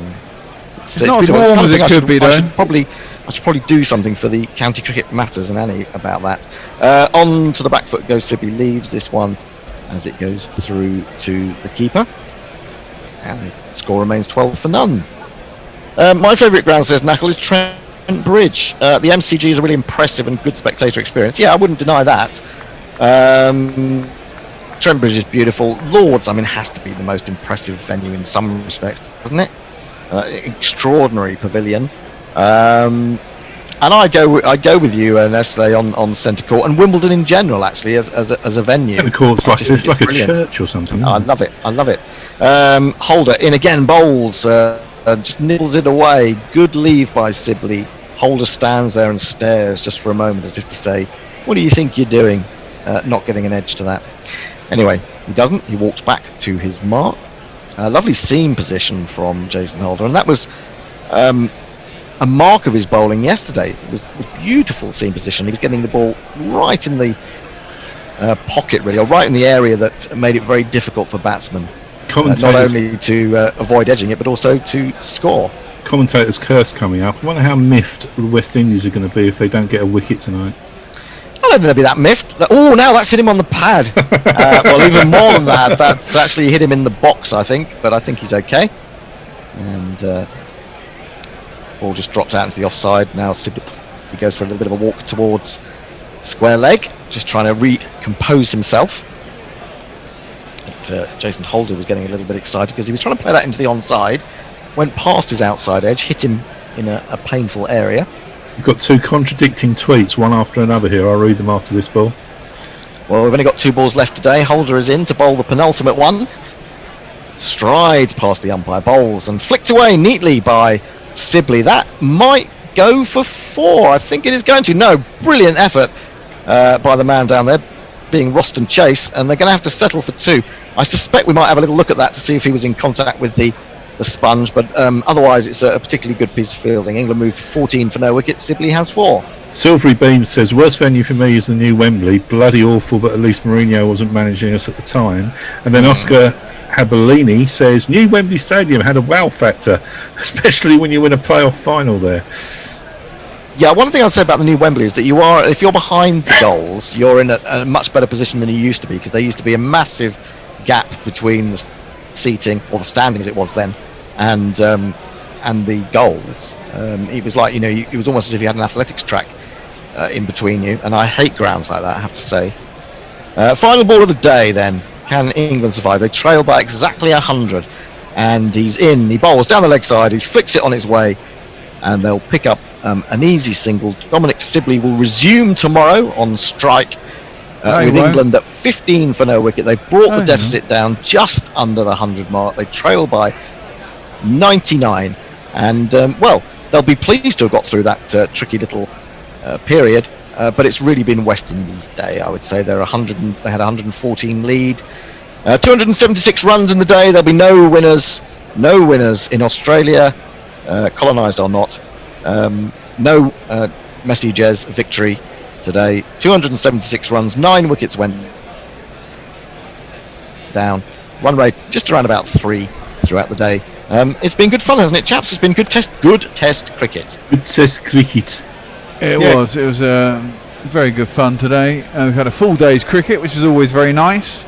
First of the summer indeed. Looking forward to a good day tomorrow. If England can if these two guys can stay there for get through this the whole of the new ball, if you like, the 10-15 overs at the beginning of tomorrow, then there's potential for England to possibly post a score that might be competitive, and we could have a fine game on our hands on Sunday. Absolutely right. Absolutely right. First full day's Test cricket since early March. Any final tweets? Abhishek. I'm not going to go back through over the. I'm not going to go back over the day because we did that between innings. So we're going to scoot off after we had some final tweets. Abhishek says, before the day's play ends, thanks a ton to all of you madly beautiful folks. Feels like when I listened to GC for the first time. Much love. Anna Forsyth just wants to say that actually I love going to Lord's, especially now I can't go there too often, but the MCC treat Middlesex like annoying student tenants, and then the other punters are treated even worse. Oh dear. Is that it? Messi just says fuck. Why? GPO. He missed out on the GPO. Of course. Muttley says thanks for the coverage folks, woof, and gives us 2 kisses. And Messi just says, thanks guys, tomorrow's we discover if Gary Naylor's prediction of a 4-day test was correct. Oh, we will. Well, Gary is one of the people that's on tomorrow. There's going to be no Bear, there's going to be no me. God, how are we going to cope? There's no Tony. In fact, as I say, we're all having a bit of a rest tomorrow. It's going to be chaos. It is going to be chaos, but Knacker will be trying to bring order to that chaos. He's the man at the helm tomorrow. You're going to be there as well, Nestlers, first thing, so it's hardly worth you going home, is it really? Mash is back in today. Al tomorrow. Al Hodge is home as well. Of course you are. Very good point. And Annie is back for more fun and frolics as well. So hope you've enjoyed the coverage today. We think it's been a particularly good day of Test cricket. Please join us again in the morning. Please buy a t-shirt. Please pledge to Patreon. Please give us money to get rid of Fred. Whatever else comes to mind that you can think of, put it in patreon.com and send it to us in a sealed envelope. Until the morning then, it is goodbye from all of us. The Bear, Nestle Boy, we're the only ones left. Me, Gorilla Hendo, till 10:50 a.m. Saturday the 11th of July. It's goodbye from Gorilla Cricket. Goodbye.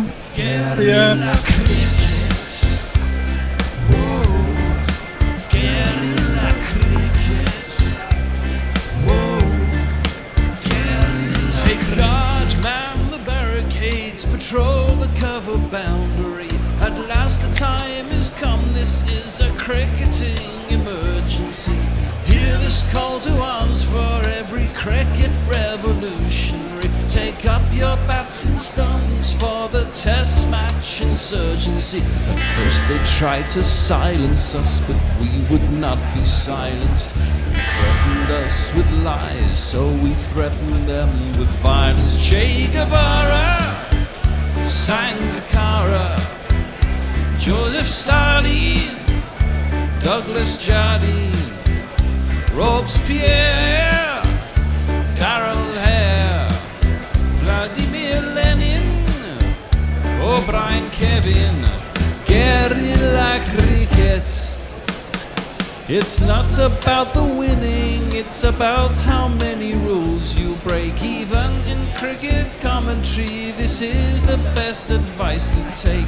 Pick guerrilla cricket, it's the finest choice you'll ever make. There's so much more to cricket than rev counters and a slice of cake. At first they tried to sanitize us and clean up our act, but people like it filthy, and we know that for a fact. Fidel Castro, Lenny Pascoe, Carlos